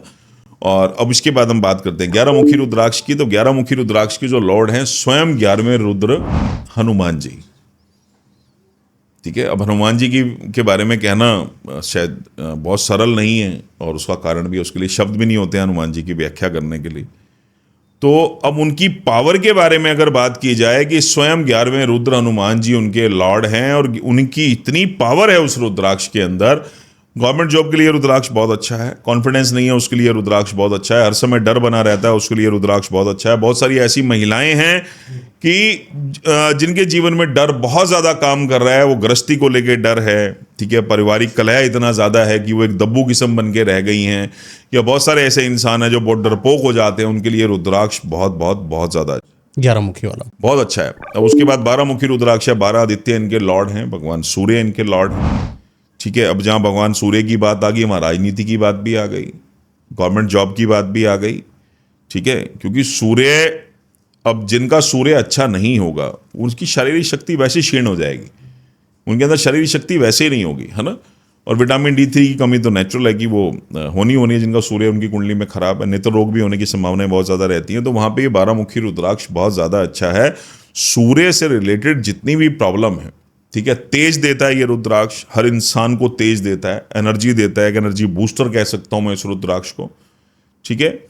नेत्रों से संबंधित कोई रोग है उसके लिए रुद्राक्ष बहुत अच्छा है। 11 और 12 का कॉम्बिनेशन गवर्नमेंट जॉब के लिए बहुत अच्छा है। कॉन्फिडेंस लेवल ऐसी मतलब ऐसा बना देगा कि इंसान हैरान हो जाता है कि इस लेवल का कॉन्फिडेंस मुझ में था ही नहीं कभी, इतनी एनर्जी है इस रुद्राक्ष के अंदर। अब 13 मुखी जो रुद्राक्ष है स्वयं कामदेव और रति, अब जहाँ कामदेव जी की बात आ गई और रति जी की बात आ गई तो वहाँ संभोग की बात भी आ गई। अब ऐसे बहुत सारे लोग हैं जिनको स्पर्म्स काउंट की बहुत ज़्यादा प्रॉब्लम होती है, स्पर्म काउंट, हाँ, है ना, और शारीरिक सुख में इस तरह की जो है ना कमी है, गृहस्थी सुख में कहीं ना कहीं कमी आती है, वीनस बहुत ज़्यादा डाउन है, उसके लिए रुद्राक्ष बहुत ज़्यादा अच्छा है 13 मुखी रुद्राक्ष, ठीक है। काम सुख को भी बढ़ाता है, लग्जरी को भी बढ़ाता है, ठीक है। स्पर्म्स काउंट के लिए भी रुद्राक्ष बहुत अच्छा है। ऐसे बहुत सारे पुरुष हैं जो इस समस्या से गुजर रहे हैं या संतान उत्पत्ति करने योग्य है, जैसी चीजें, हाँ, तो उसके लिए रुद्राक्ष बहुत अच्छा है। अब 14 मुखी रुद्राक्ष आ गया स्वयं शिव कि जहाँ पे मैं ये बात करूँ कि स्वयं शिव मैंने बोला, अब ये शब्द बोलने के बाद ना बड़ा मुश्किल हो जाता है इसको व्याख्यान करना कि शिव के बारे में क्या बोला जाए। आध्यात्मिक यात्रा जो लोग अच्छी करना चाहते हैं उसके लिए रुद्राक्ष बहुत अच्छा है, ठीक है। साधनाओं में जाना चाहते हैं उसके लिए रुद्राक्ष बहुत अच्छा है। शिव भक्ति करना चाहते हैं उसके लिए रुद्राक्ष बहुत उत्तम है। मतलब यूं कहा जाए कि आध्यात्मिक लेवल पे आप कितनी भी प्रगति करना चाहते हैं, कितनी भी प्रोग्रेस करना चाहते हैं, चाहे वो साधनाएं हैं, चाहे वो तंत्र है, उसके लिए रुद्राक्ष बहुत अच्छा है। शनि ने जीवन में पूरी तरह से उथल पुथल मचा दी, जहां पे आपको ये लग रहा है कि अब कोई हल नहीं है, शारीरिक कष्ट है, फाइनेंशियली इश्यूज हैं, फैमिली इश्यूज हैं, है ना, हर चीज को ये रुद्राक्ष कंट्रोल कर सकता है। इस रुद्राक्ष में इतनी पावर है 14 मुखी रुद्राक्ष जी। 15 अब जैसे 15 मुखी रुद्राक्ष है, भगवान 15 मुखी रुद्राक्ष के लॉर्ड हैं भगवान स्वयं पशुपतिनाथ और इसकी सबसे बड़ी खासियत जो है रुद्राक्ष की, जिन लोगों की कुंडली में भी पशु भय बहुत ज़्यादा बना रहता है या जीवन में तरक्की नहीं हो रही है, हर समय ना एक अजीब सा डर बना रहता है। जब भी जरा सा कोई जानवर कहीं जाएंगे उनको जरा सा कोई जानवर से मतलब हर समय उनको डर लगा रहता है इस चीज़ को लेके। कालसर्प योग के लिए रुद्राक्ष बहुत अच्छा है और कालसर्प योग के लिए 8 और 9 मुखी रुद्राक्ष का कॉम्बिनेशन भी बहुत ज़्यादा अच्छा है। और 16 मुखी रुद्राक्ष है, 16 मुखी रुद्राक्ष के जो लॉर्ड हैं स्वयं महाकाल, और इस बारे में ये बात बोली भी जाती है कि जिनको महाकाल तारे उनको कौन मारे, है ना, कि महाकाल की महिमा ऐसी है। तो जीवन का कोई ऐसा दुख, कोई ऐसा कष्ट, कोई ऐसा रोग, कोई ऐसा भय नहीं है जो इस रुद्राक्ष को धारण करने से खत्म नहीं हो सकता। भयंकर से भयंकर अगर बीमारी भी है, कोई ऐसा कष्ट जो झेलने योग्य नहीं है, कैसा शारीरिक कष्ट एक इंसान झेल रहा है, वहां पे वो 16 मुखी रुद्राक्ष को धारण करे तो उसके बहुत अद्भुत रिजल्ट हैं। 17 मुखी रुद्राक्ष की अगर हम बात करें, अब 17 मुखी रुद्राक्ष के जो लॉर्ड हैं स्वयं भगवान विश्वकर्मा। अब जितने भी लोग, है ना, बहुत बड़े बड़े बिल्डर हैं, प्रॉपर्टी का बहुत बड़ा काम करते हैं, उनके लिए रुद्राक्ष बहुत अच्छा है, बहुत ज़्यादा अच्छा है। और बहुत बड़े बड़े आर्किटेक्ट हैं उनके लिए रुद्राक्ष बहुत अच्छा है। या हायर स्टडी के लिए कोई लोग जाना चाहते हैं, हायर स्टडी में जाना चाहते हैं, उसके लिए रुद्राक्ष बहुत बाहर जाना चाहते हैं, जैसे बाहर जाना चाहते हैं उसके लिए रुद्राक्ष बहुत ज़्यादा अच्छा है। और अब हम बात करें 18 मुखी रुद्राक्ष की। 18 मुखी रुद्राक्ष की जो देवी हैं, जो शक्ति है रुद्राक्ष में, वो है स्वयं माँ पार्वती, जगत जननी माँ पार्वती की शक्ति है। ऐसा कोई सुख नहीं है जो 18 मुखी रुद्राक्ष नहीं दे सकता, ऐसा कोई वैभव, ऐसा कोई ऐश्वर्य नहीं है जो 18 मुखी रुद्राक्ष नहीं दे सकता, ऐसा कोई यश नहीं है जो 18 मुखी रुद्राक्ष नहीं दे सकता, क्योंकि ये पॉसिबिलिटी नहीं है कि ऐसी कौन सी चीज़ है जो माँ बाप पार्वती की कृपा से नहीं मिल सकती। बहुत अद्भुत पावर है इस रुद्राक्ष में, ऑरा को इतना ज़्यादा एनहांस कर देता है ये रुद्राक्ष, इंसान की सोच से बहुत दूर है, मतलब इसके इतने अद्भुत रिजल्ट हैं। जैसे 19 मुखी रुद्राक्ष है, 19 मुखी रुद्राक्ष के जो देवता हैं स्वयं भगवान विष्णु, स्वयं भगवान विष्णु, और इतनी अद्भुत शक्ति है 19 मुखी रुद्राक्ष में, जीवन ऐश्वर्यशाली हो जाएगा, ठीक है, वैभवशाली हो जाएगा, जीवन में लक्ष्मी की कमी नहीं रहेगी, ठीक है। कोई ऐसे व्यापारी जो जीवन में बहुत ज़्यादा तरक्की करना चाहते हैं, हर तरफ से प्रोटेक्शन चाहते हैं, जिनको ऐसा लगता है कि हाँ हम पे बहुत बड़े बड़े बिजनेसमैन हैं तो ऑब्वियस है ब्लैक मैजिक भी होते हैं, बहुत सारी चीज़ें सब होती हैं, उनको हर तरफ से एक प्रोटेक्शन चाहिए। ये एक ऐसा रुद्राक्ष है, कंप्लीट रुद्राक्ष है जो आपको हर चीज़ से प्रोटेक्शन दे सकता है, आपको नज़र से प्रोटेक्शन दे सकता है। ठीक है, जीवन में यश, वैभव, लक्ष्मी, इन चीज़ों की कमी नहीं रहेगी। उसके बाद है 20 मुखी रुद्राक्ष। अब 20 मुखी रुद्राक्ष के जो देवता हैं, जो शक्ति है 20 मुखी रुद्राक्ष में, वो स्वयं ब्रह्मा जी की शक्ति है। चारों वेदों के रचयिता हैं ब्रह्मा जी। ऐसा कोई ज्ञान नहीं है जो ब्रह्मा जी के पास नहीं है। तो उस चीज से आप समझ सकते हैं कि जो उनके लॉर्ड हैं वो ब्रह्मा जी हैं, तो वो क्या दे सकते हैं आपको। हायर स्टडी के लिए ये रुद्राक्ष बहुत अच्छा है। ठीक है, जीवन में जो आप हासिल करना चाहते हैं, ठीक है, ये रुद्राक्ष आपको वो सब कुछ दे सकता है। आपकी इंट्यूशन पावर को ये स्ट्रॉन्ग करता है, आपकी इम्यूनिटी को ये रुद्राक्ष स्ट्रॉन्ग करता है, और आपकी थर्ड आई पे ये रुद्राक्ष बहुत ज्यादा काम करता है, 7 चक्रास पे ये रुद्राक्ष बहुत ज्यादा काम करता है, और आध्यात्मिक लेवल पे बहुत ऊपर लेके जाता है आपको ये रुद्राक्ष। उसके बाद आती है बात धन की, वैभव की, लक्ष्मी की, तो उनके लिए है 21 मुखी रुद्राक्ष। 21 मुखी रुद्राक्ष के जो देवता हैं, जो शक्ति है, वो भगवान कुबेर की। अब जहां बात भगवान कुबेर की आ गई तो कुबेर के भंडार की बात आ गई कि ऐसा कोई सुख नहीं है जो ये रुद्राक्ष नहीं दे सकता आपको। धन, दौलत, शोहरत, सब कुछ दे सकता है ये रुद्राक्ष। बड़े से बड़ी आप किसी भी फील्ड में जाना चाहते हैं, ठीक है। अब मैं यहाँ एक बात और साथ ऐड करना चाह रहा हूं कि इस रुद्राक्ष की कीमत भी उतनी है। कि बात हम कर रहे हैं कि भगवान कुबेर का रुद्राक्ष है, तो एक्चुअल में इनको धारण भी वही कर सकते हैं जिनके पास कुबेर जी की ऑलरेडी कृपा होगी। पैसे वाला कर सकता है। हाँ, पैसे वाला ही इसको धारण कर सकता है, क्योंकि ये रुद्राक्ष आम नहीं है। 30, 40, 50 लाख रुपए से लेके और 1.5-2 करोड़ तक ये रुद्राक्ष है। अच्छा, तो आम इंसान तो धारण ही नहीं कर सकता। तो तभी मैं बोल रहा हूँ कि हाँ, 21 मुखी, इतने लंबा, इतना महंगा, रेयर बीड हो जाते हैं। अच्छा। जैसे ही आप मान के चले 13 मुखी से ऊपर जितने बीड होते चले जाएंगे, वो सब के सब रेयर होते चले जाएंगे। 14 मुखी की क्वांटिटी और थोड़ी सी कम होने लग जाती है, 15 मुखी की जो उपज है वो और कम होने लग जाती है, 16 मुखी की और कम होने लग जाती है। जैसे अब 21 मुखी की हम बात कर रहे हैं, तो 21 मुखी बहुत कम होते हैं बीड। तो ये रीज़न है कि उसकी कॉस्ट बहुत ज़्यादा बढ़ जाती है। अब यहाँ पे क्या है, जैसे बच्चे हैं, बच्चों में कॉन्संट्रेशन नहीं है, पढ़ाई में मन नहीं लगता, चंचल बहुत हैं, भागते दौड़ते बहुत ज़्यादा हैं, है ना, उनके लिए गणेश रुद्राक्ष बहुत अच्छा है। मैरिड लाइफ अच्छी नहीं चल रही है, बहुत सारे इश्यूज आ रहे हैं मैरिड लाइफ में, या शादी नहीं हो रही है या मैरिड लाइफ में इश्यूज बहुत ज़्यादा आ रहे हैं। अब ऐसी बहुत सारी लड़कियां हैं जिनकी शादी नहीं हो रही है, ठीक है, उनको गौरी शंकर रुद्राक्ष धारण करना चाहिए और पार्वती मंगल स्तोत्र का पाठ करना चाहिए।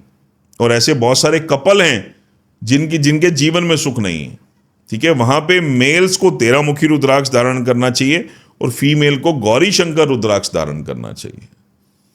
और वहां पे दोनों मिलके अगर एक्चुअल में वो गृहस्थी को बसाना चाहते हैं तो मधुर अष्टक का पाठ वो स्टार्ट कर दे, तो जीवन कहाँ पर कर सकते हैं? शिव मंदिर में? घर पर?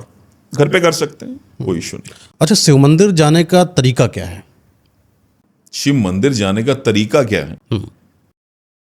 कई लोग जैसे हैं, हाँ, किसी भी स्थिति में है, कैसी भी अवस्था में है, गए, वहीं का पानी ले लिया, जल ले लिया, वहीं चढ़ा दिया। क्या कुछ ऐसा है तरीका जो नियम के बद्ध हो और उसी तरीके से जाया जाए? देखिए, मैं आपको एक चीज़ ना यहाँ बड़ी सरलता से बताना चाहता हूँ। जैसे यहाँ एक छोटी सी लाइन में ऐड करना चाहूँगा कि जिसने जैसे पाया उसने वैसे लिख दिया। ठीक है, ठीक है, जिसने पाया नहीं ना, जिसने पाया नहीं उसने बहुत कुछ लिख दिया, क्योंकि जिसने परमात्मा को पा लिया उसने तभी पाया जब वो शून्य हो गया, जब उसकी सारी इच्छाएं खत्म हो गई। गृहस्थ जीवन की तो खत्म नहीं होंगी इच्छाएं। ऐसा नहीं होता है। गृहस्थ जीवन की तपस्या को बड़ा क्यों बताया गया? गृहस्थ जीवन की तपस्या को सिर्फ इसलिए बड़ा बताया गया कि गृहस्थ में रह के सारी जिम्मेदारियों का निर्वाह करते हुए, इसका मतलब तो गृहस्थ को मोक्ष नहीं मिलना चाहिए। अगर काम गलत होता तो गृहस्थ को मोक्ष नहीं मिलना चाहिए। अगर काम गलत होता तो गृहस्थ को मोक्ष नहीं मिलना चाहिए। तो ऐसा थोड़ा, ऐसे तो बहुत सारी कहानियां हैं जो हमने संतों से सुनी, या हम लोग भी सुनते हैं, बहुत सारे लोग सुनते हैं, बड़े बड़े संत आज की अपनी वाणियों में बोलते हैं, काम गलत नहीं है। काम, क्रोध, लोभ, मोह, माया कुछ भी गलत नहीं है इस दुनिया के अंदर। अगर आप अपने बेटे को डांट रहे हो, उसकी गलती पे डांट रहे हो, तो वहां क्रोध गलत नहीं है। क्रोध वहां गलत है जहां अपना क्रोध आप किसी गरीब इंसान पे दिखा रहे हो जिसका कसूर नहीं था और उसको आपने 10 गालियां दे दी, वहां क्रोध गलत है। माया भी गलत नहीं है, प्रेम भी गलत नहीं है, प्रेम तो भगवान कृष्ण ने भी किया, लेकिन उसकी परिभाषा हम कैसे समझना चाहते हैं वो चीज है। जैसे आपने भगवान शिव की बात की कि भगवान शिव के मंदिर जाने के नियम क्या है। मेरा आपसे एक छोटा सा सवाल है, सवाल तो वैसे आपको करने चाहिए, लेकिन मैं आपसे एक सवाल कर रहा हूं। भोलेनाथ का मतलब क्या है? सरल हैं जो भोले हैं। जो भोलों के नाथ हैं। भोले कौन? जिनको भक्ति करनी नहीं आती। एक्चुअल में वो भोले कि वो मंदिर गए, उन्होंने वहां से जल लिया और जल को वहां चढ़ा दिया। एक सवाल मेरा और आपसे, इसको बात को मैं फिर कंप्लीट करूंगा। लड़कियों की तो मैंने सुना था उम्र नहीं पूछनी चाहिए, पर मुझे पता नहीं पुरुषों की भी पूछनी चाहिए या नहीं। वो भी सेम है, नहीं पूछनी चाहिए। नहीं पूछनी चाहिए, चलिए हम कुछ भी मान लेते हैं। कितने सालों से आप ओम नमः शिवाय का जाप कर रहे हैं? लगभग वही मैं 9th में था जब। 9th में थे आप, ठीक है। और मैं आई थिंक 2nd या 3rd में था जब मम्मी हमारे मंदिर हमें लेके जाते थे, तो नमः शिवाय नमः शिवाय नमः शिवाय का कंटिन्यू जाप चलता रहता था। तो आज एक नया मंत्र ट्रेंडिंग में है, श्री शिवाय नमस्तुभ्यम, है ना। तो क्या आपको लगता है कि नमः शिवाय में वो पावर नहीं रही जिसकी जगह श्री शिवाय नमस्तुभ्यम ने ले ली?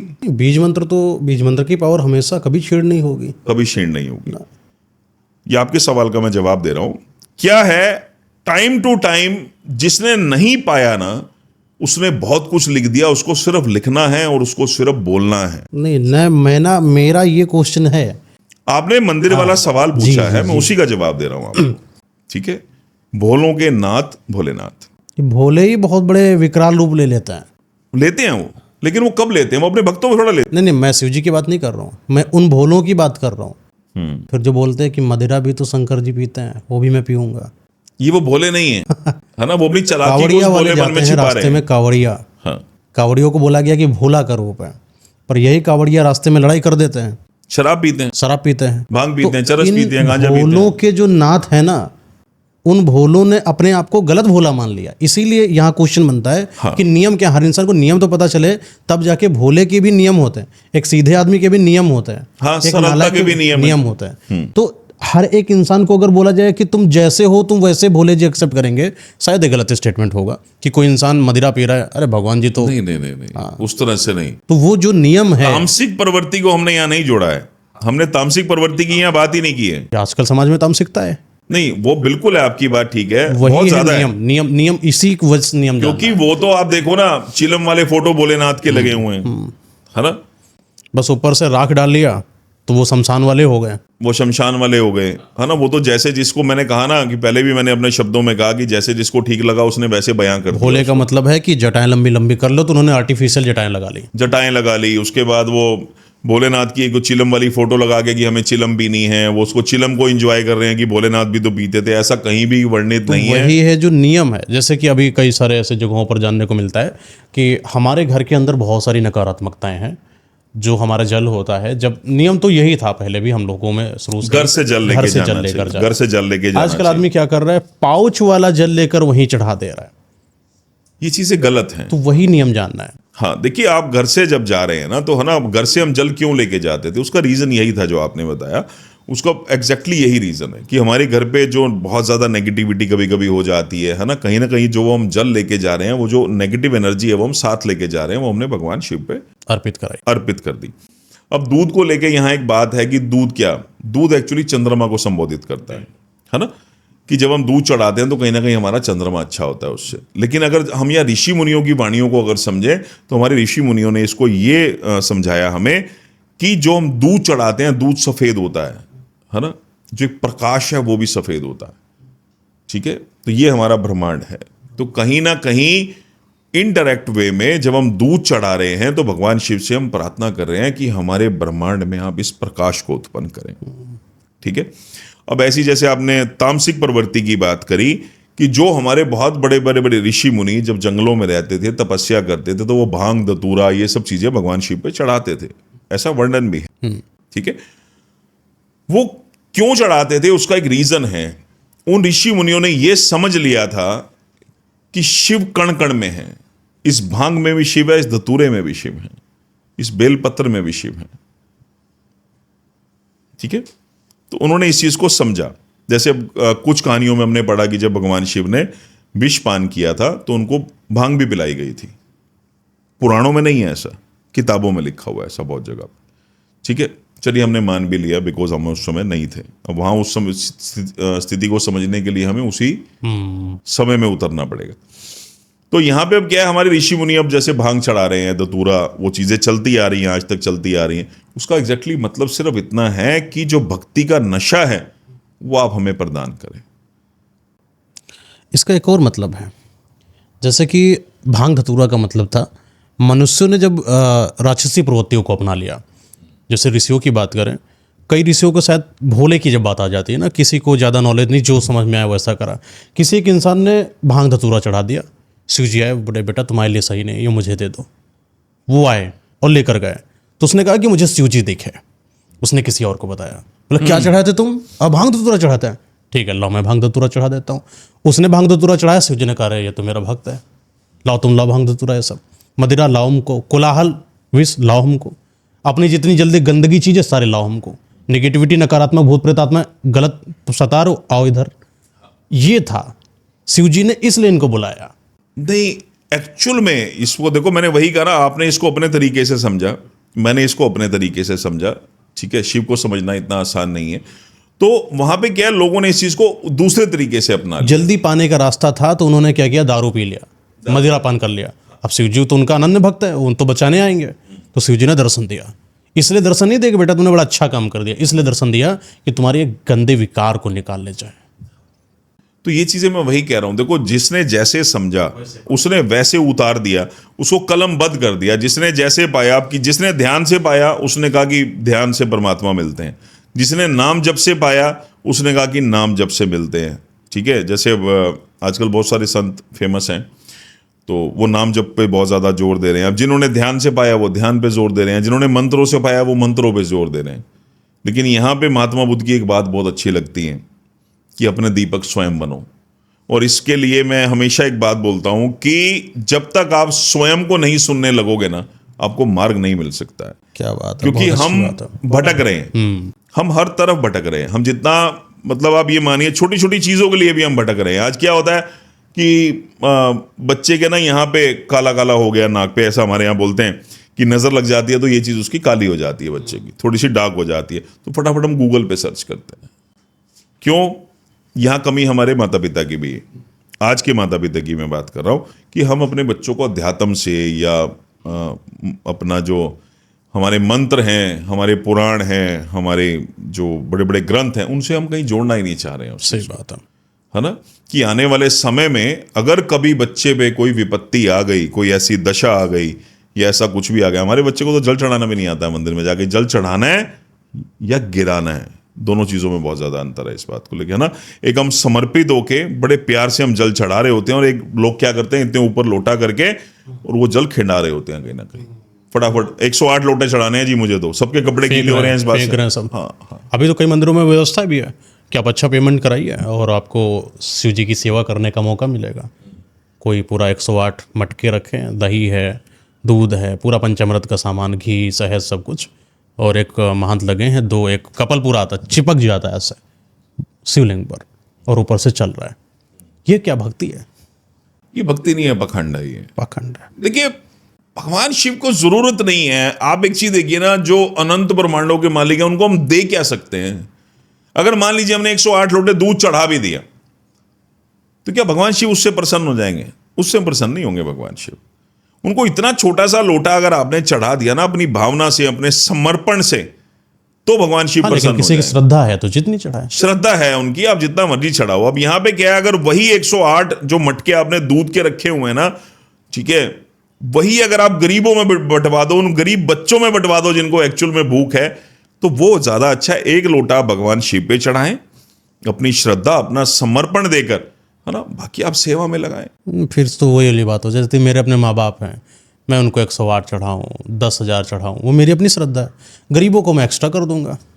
एक्स्ट्रा कर सकते हैं। ऐसा सवाल बहुत बार आता है ना कि भगवान शिव पे जैसे बहुत सारे लोग हैं कि ठीक है जी, हमने उंगली इसीलिए तो उठाई जाती है हमारे धर्म पर कि जब हम बहुत ज़्यादा समझदार और सेकुलर हो जाते हैं कि एक लोटा हम शिव जी पर चढ़ा दें 108 गरीबों को। गरीब एक अलग वजह से गरीब हैं, गरीब अपने कर्मों से गरीब है। लेकिन जो आपने सवाल किया ना, कि जो ये आपके सवाल का जवाब था कि एक आलिंगन करके शिवलिंग को बैठे हैं और वो ऊपर से फटाफट फटाफट फटाफट वो जो जल है, दूध है, भांग है, जो भी ये सब चीजें चढ़ाए जा रहे हैं, क्या ये सही है? अब वो सही नहीं है ना, है ना? तो हमने वहां बोला वो पाखंड है। वो पाखंड, उसी पाखंड की को लेके हम बात करें कि वहां मतलब कोई तरीका नहीं है, कोई उस चीज को लेके वो नहीं है ना, कि नहीं भगवान शिव की सेवा तो आप कैसे भी कर सकते हो। सेवा करने के तो बहुत सारे तरीके हैं, ठीक है। जहां समर्पण और भाव आपके अंदर आ जाएगा, शिव स्वयं आपको बता देंगे कि सेवा कैसे अच्छा, करनी है। वो बताएं जैसे कि अभिषेक करना किसी एक इंसान को, नॉर्मल आदमी है, बहुत अब सब नॉर्मल हो गए, दादा दादी कहाँ बताती हैं, दादा दादी को खुद ही नहीं समझ है, ना माँ बाप को समझ है। किसी को अभिषेक करना है शिवलिंग पर, तरीका क्या है अभिषेक करने का? देखिए, ये बात भी गलत है कि दादा दादी को नॉलेज नहीं है। नए वाले, मॉडर्न वाले आजकल जो नए नए बन रहे हैं ना, नहीं, मॉडर्न वाले ठीक है आपकी बात। मैं आपको एक चीज बताता हूँ, आजकल के बच्चे सुनना भी नहीं चाहते हैं, बिकॉज उसका कारण है गूगल हमारे दादा दादी हो गए, गूगल हमारा माँ बाप हो गया। हाँ। ठीक है, हम उस चीज को समझना नहीं चाहते हैं। दूसरी चीज क्या है कि इतने सारी ये चैनल्स हैं और इतनी सब चीजें हैं कि जहां पे ना, अब एक सिंपल सी चीज है ना यार, एक छोटा सा जीवन जीने के इंसान आया है, अगर वो 100 साल जिएगा ना तो 36,500 दिन जिएगा। सही बात। अगर 100 साल जिएगा तो, अगर उससे कम जी रहा है तो वो कैलकुलेशन चेंज हो जाएगी। तो हमने एक्चुअली उसको बवंडर बना दिया। जैसे मैंने नमः शिवाय और श्री शिवाय नमस्तुभ्यम के बारे में अभी बात की थी आपसे, मैं आज नहीं, आज से लगभग 4-5 सालों से कंटिन्यू देख रहा हूं। जब मंदिर जाता हूं अभिषेक करने तो कंटिन्यू देख रहा हूं मैं उस चीज को, कि लोगों ने नमः शिवाय जपना बंद कर दिया, जिनकी उम्र 70 से 75 साल आज हो चुकी है। ऐसे बुजुर्ग लोग और ऐसे लोग भी जो 40 से 45 साल के हैं, और जिनको मैं देख रहा हूं बहुत समय से मंदिर आते हुए नमः शिवाय करते थे, आज वो श्री शिवाय नमस्तुभ्यम पे आ गए। ठीक है, तो सोशल मीडिया का बहुत ज्यादा प्रभाव पड़ता है कि इंसान के जीवन। बिल्कुल। अभी जैसे हनुमान जी की बात कर लें, ओम हनुमते नमः बीज मंत्र था। हाँ, कि बाकी लेके आए ओम श्री वज्रदूताय रामदूताय श्री हनुमते नमो नमः, उसको लेकर आने लगे लोग। क्यों? क्योंकि लगता था कि शायद मैं कॉमन बता रहा हूँ। कॉमन नहीं, सबको ना मतलब एक वायरल होना है, नया चाहिए, कुछ नया चाहिए, कुछ ना कुछ वायरल होना है। वो क्या रहा, जो असली चीजें थी ना वो तो साइड हो गई। आज हमारे बच्चे हैं, अब हम यही बात, अब थोड़ी देर पहले जब हम बात कर रहे थे तो खाने को लेके हम लोग बात कर रहे थे, है ना। वो गेहूं से ही तो यार वो चीज मैदा बन रहा है, मैदा से ही मोमोज बन रहे हैं। लेकिन आजकल के बच्चों को चपाती अच्छी नहीं लगती है, मोमोज अच्छे लगते हैं, बिकॉज उसकी चटनी अच्छी लगती है। ठीक है, तरीका बदल गया उस चीज को लेके, वो स्टैंडर्ड आ गया। ठीक है, या उसको बहुत सारे चेंजेस कर दिए गए उसमें, उसके स्टाइल को लेके, उसकी शेप को लेके चेंजेस कर दिए गए। ऐसे ही हमारे जो एक्चुअल पौराणिक मंत्र थे ना, उनको साइड कर दिया गया। आज हर दिन मार्केट में एक नया मंत्र आता है, मार्केट में एक नई रील आती है। आपको रातों रात करोड़पति बनना है, आप इस मंत्र को जो आप करोड़पति बन जाओगे। तो सबको पता है नहीं बनेंगे, लेकिन उसके बावजूद बहुत सारे, मैं हैरान होता हूं कई बार, अगर कमेंट्स भी पढ़ता हूं तो मैं हैरान होता हूं वहां पे, गुरुजी पक्का हो जाएगा ना, गुरुजी ऐसा हो जाएगा ना। मतलब उन्हीं लोगों से वो लोग सवाल कर रहे होते हैं कमेंट करके। तो यार सबको पता है कि जब तक आप अपने कर्म को स्ट्रॉन्ग नहीं करोगे तो आप करोड़पति नहीं बन सकते हो। करोड़पति आप भाग्य से बनोगे, तो भाग्य को कैसे स्ट्रॉन्ग करोगे? भाग्य को स्ट्रॉन्ग करने के लिए भाग्य का प्लेनेट पकड़ो ना, आप कौन सा है। ठीक है, भगवान की भक्ति करो। अच्छा, शिव जी को पाना हो किसी इंसान को, कैसे पाएगा? शिव को देखिए, शिव को पाना बहुत आसान है और शिव को पाना बहुत मुश्किल है। ठीक है, शिव को अगर पाना है, पहले आपको शून्य में उतरना पड़ेगा, इच्छाएं खत्म करनी पड़ेगी, तो आप शिव को पा सकते हो। और शिव को पाना एक्चुअल में बड़ा सरल है। जिस दिन समर्पण आ जाएगा उस दिन आपको शिव मिल जाएंगे। समर्पण कैसे आएगा? जब इच्छाएं खत्म होगी। इच्छाएं खत्म क्या, जब आप, कैसी इच्छाएं होती हैं जिनको खत्म करना होता है? आप हर समय काम में डूबे हुए हैं और उसके बाद भगवान शिव की पूजा कर रहे हैं, कैसे आपका काम? जब आप एक चीज को समझने की कोशिश करना कि काम तो हम खत्म करना नहीं चाह रहे हैं। ठीक है, जा तो हम भगवान शिव के मंदिर में रहे हैं, लेकिन किसी को भी, स्त्री को देख के हमारे अंदर काम जाग रहा है, तो कहीं ना कहीं हमें अपने कर्मों में भी तो बदलाव करना पड़ेगा ना, तभी तो हम उस तरफ जा सकते हैं। और कौन सी इच्छाएं होती हैं जिनको छोड़ना पड़ेगा? लालच। तो लालच तो शिव को पाना भी है। नहीं, दोनों लालच अलग अलग है ना। एक लालच ये कि हम भगवान शिव को पाना चाहते हैं, और एक लालच ये कि जहां पे हम पैसे की भूख की वजह से किसी का नुकसान कर रहे हैं, किसी की आत्मा दुखा रहे हैं, तो ये भी तो एक लालच है। दोनों लालच अलग अलग हो गए ना। घर परिवार चलाने के लिए इंसान कमाएगा। कमाना और लालच करना, दोनों बातों में बहुत अंतर है। आपको कमाना है, आपको कर्म करना है, वहां एक लालच क्या, आप अपने बच्चों के लिए एक नॉर्मल तरीके से अगर उस बात को समझा जाए कि आप कोशिश कर रहे हैं उस चीज को, अपने काम को बढ़ाने की कोशिश कर रहे हैं, ज्यादा कमाई के लिए कोशिश कर रहे हैं, वो एक अलग चीज होती है। लेकिन वहां आप एक लालच ये कर रहे हैं कि यार इसकी जेब में 10,000 रुपए, ये मैं निकाल के अपनी जेब में डाल लूं, तो वो एक लालच हो गया वहां, वो गलत लालच हो गया। कई सारे महंत जी कहते हैं कि आप इतना कमाएं कि बहुत सारा आप जो प्रचार प्रसारण करें धर्म का, तो आपको बहुत ज़्यादा करना चाहिए, इतना पैसा कमाना चाहिए कि आप शायद पूरे साम्राज्य के जितने भी लोग हैं सबका भरण पोषण आप कर पाओ। यानी बहुत आपको पैसा कमाना चाहिए जिससे आप लोगों के हित में काम नहीं, ये लगा बात तो सको। कोई समझ से मेरी समझ में नहीं आई, बिकॉज कि अगर आपको बहुत ज्यादा पैसा कमाना चाहिए कि आप संसार का भरण पोषण कर सकें, कि अगर संसार का भरण पोषण पैसे से ही होता तो भगवान की तो जरूरत ही नहीं थी कहीं पे। वही वाली बात है ना कि लालच भी कितना, लालच में वही चीज बोल रहा हूं, आपके अंदर जब ठहराव आ गया, आपके अंदर जब समर्पण आ गया, अगर आप हम शिव को पाने की बात कर रहे हैं, जैसे हमने बहुत लंबी चर्चाएं की इस बात को लेकर, हम भगवान शिव को पाने की बात कर रहे हैं, और शिव को पाना क्या, मैंने बोला समर्पण। आपने मेरे से सवाल पूछा कि समर्पण क्या है ना, तो मैं वही चीज आपको बताने की कोशिश कर रहा हूं। जब आप भगवान शिव को लेकर समर्पित हो जाते हो, आप उनको, जैसे आप सिर्फ जल चढ़ा रहे हैं उनके ऊपर, और जल चढ़ाने के बाद प्रार्थना कर रहे हैं कि प्रभु मेरे अंदर से ये विकार खत्म करो। स्वयं नहीं हो सकते हैं आप, हम उनसे प्रार्थना कर रहे हैं कि प्रभु मेरे अंदर से ये विकार खत्म करो। जैसे ही विकार भगवान शिव भक्ति देने लगेंगे ना, सबसे पहले आपके विकार ही खत्म करेंगे, विकार खत्म होते चले जाएंगे, भक्ति आपके अंदर उतरती चली जाएगी। अच्छा, दो प्रोस्पेक्टिव हैं, एक है गरीब आदमी, एक है अमीर आदमी, जो कि हम लोगों ने बनाया। गरीब अमीर जैसा कुछ होता नहीं वैसे। अमीर का क्या सीन होता जा रहा है, वो बेचारा मेहनत कर रहा है, पूरी रात दिन मेहनत कर रहा है, भले वो टंड कमंडल जैसे भी करके पैसा कमा रहा है, खूब मेहनत कर रहा है, इधर उधर रातों में भी जग रहा है। किसी के 10 ट्रक चलते हैं, अब उसको दिमाग में टेंशन है कि एक ट्रक हमारा रात में फलाने जगह गया, गिर के ख़त्म ना हो जाए, उसके टेंशन है। एक गरीब आदमी कंफर्टेबल लाइफ में सो रहा है, थोड़ा थोड़ा कमाया, खाया पिया, चौड़ से सो गया, उसको खाली कल की चिंता है, परसों की चिंता नहीं है, कल वो कैसे कमाएगा उसकी चिंता है। मतलब उसकी चिंता का कारण भी बड़ा छोटा है। तो इस वजह से जब लोगों ने बहुत ज़्यादा पैसा कमाने को गलत बोल दिया, तो लोगों ने अमीरों से नफरत करना चालू कर दिया। क्या ये पैसा कमाना जो अमीर बन रहा है वो क्या नफरत का पात्र है? अमीर बनना नफरत का पात्र नहीं है। अमीर बोले बनने लालच के बहुत बाद करता है ये। नहीं। अमीर बनने के बाद जो आपके व्यवहार में फर्क आता है ना, अमीरी के बाद जो व्यवहार में फर्क आता है, जो आप किसी भी छोटे इंसान को, जब आप गाड़ी में जा रहे हो 4 गालियां देके निकल जाते हो, ये नफरत के पात्र बने थे।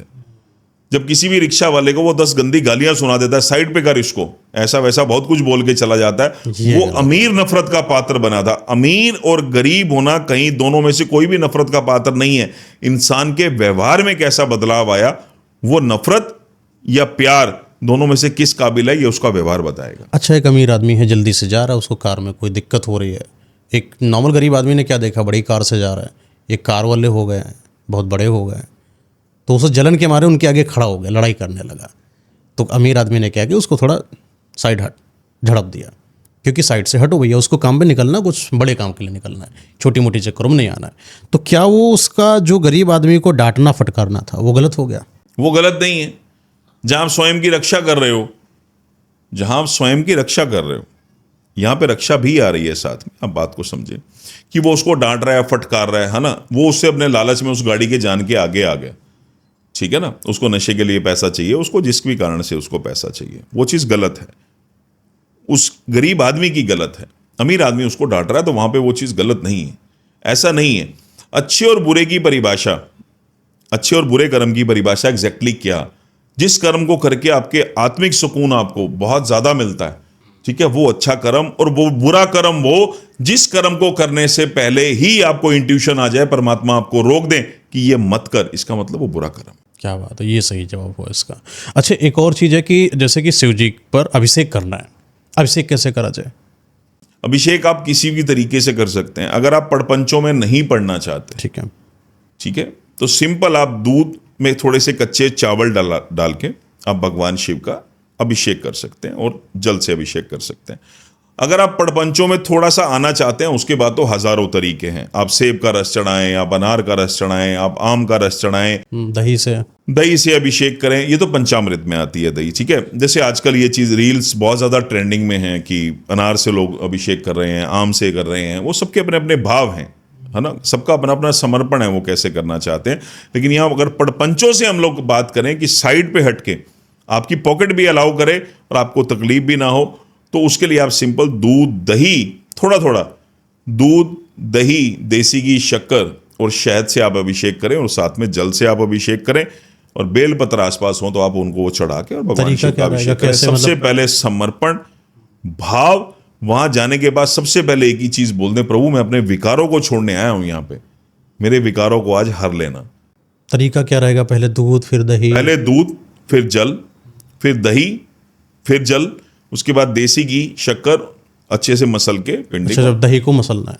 हाँ, उसके बाद फिर जल, उसके बाद शहद अच्छे से मसल के, उसके बाद जल, उसके बाद कंप्लीट अच्छे से जल चढ़ा के उस पूरे एरिया को अच्छे से साफ करके, ये अभिषेक का तरीका। किसी के घर में नजर दोष लगा हुआ है और बहुत ज्यादा ऐसा है कि उसके ऊपर ऐसा लग रहा है कि ब्लैक मैजिक कर दिया किसी ने, रुद्राक्ष कैसे मदद करेगा उस घर की? रुद्राक्ष वहां पे बहुत ज्यादा मदद करेगा। 10 मुखी रुद्राक्ष लें, रात को उसको जल में भिगो दें और सुबह उठ के उसका जल पूरे घर में आप छिड़क दें। कैसा भी ब्लैक मैजिक है, नजर दोष है, या आपको लगता है किसी ने बहुत ज्यादा कुछ कर दिया, उससे वो जो प्रभाव है वो बिल्कुल 100% खत्म हो जाएगा। अच्छा, किसी का बिजनेस है लेकिन ग्राहक नहीं आता है, बहुत परेशान है, गल्ला खोलकर बैठा है, इंतजार में ग्राहक आएगा, उसको कैसे रुद्राक्ष मदद करेगा? 7 मुखी और 10 मुखी रुद्राक्ष लें, उसको आधा घंटा जल में भिगोएं और उसके बाद उस सारे जल का छींटा जो है आप पूरी दुकान में लगा दें और उससे आपको कुछ दिनों में फील होने लगेगा कि आमदनी में बढ़ोतरी होने लगी, ग्राहक भी आने में बढ़ोतरी। कि सुबह के समय करना है कि शाम के समय? सुबह के समय करना है इसको। अच्छा, जैसे कि कोई इंसान है,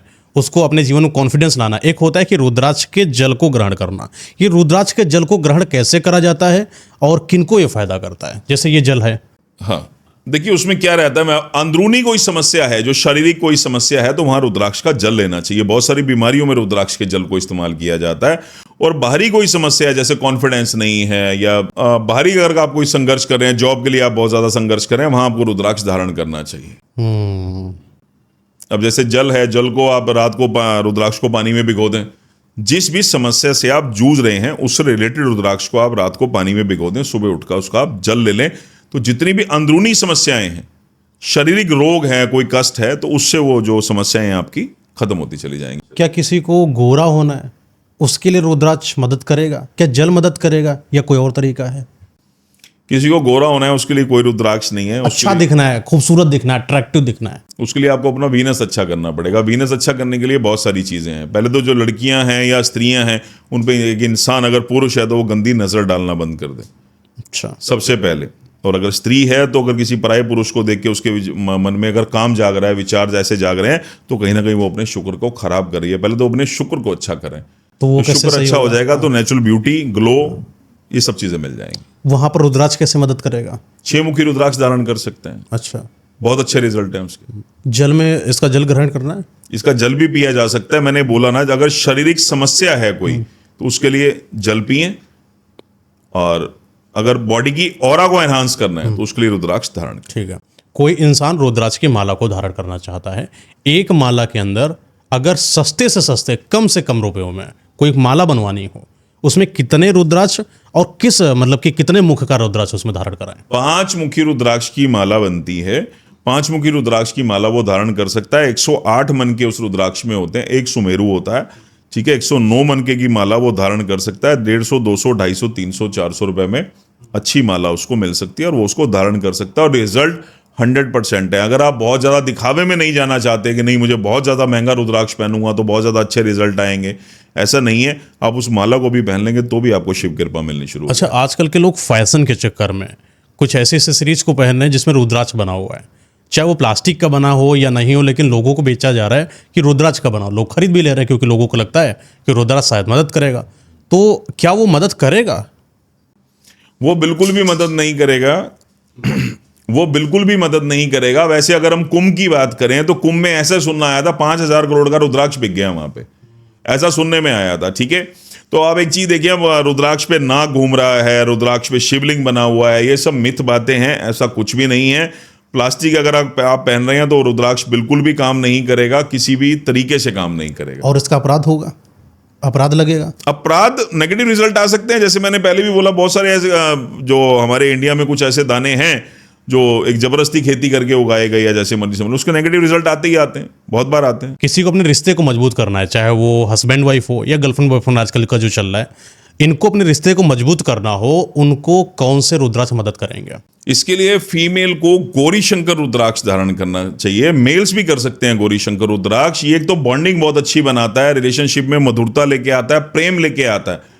और मेल जो है उसको 13 मुखी रुद्राक्ष धारण करना चाहिए।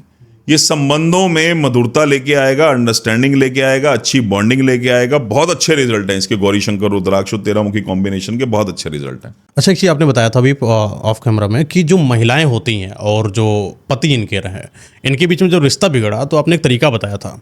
वो तरीका क्या है कि महिलाओं और पतियों को रिश्ता मतलब? देखिए, महिलाओं के लिए मैं आपको एक चीज़ बताऊं कि अपने पति के पांव जरूर छूने चाहिए। जिस महिला का अगर बृहस्पति अच्छा नहीं है, ठीक है, तो कहीं ना कहीं ग्रस्त सुख में कमी आएगी ही आएगी।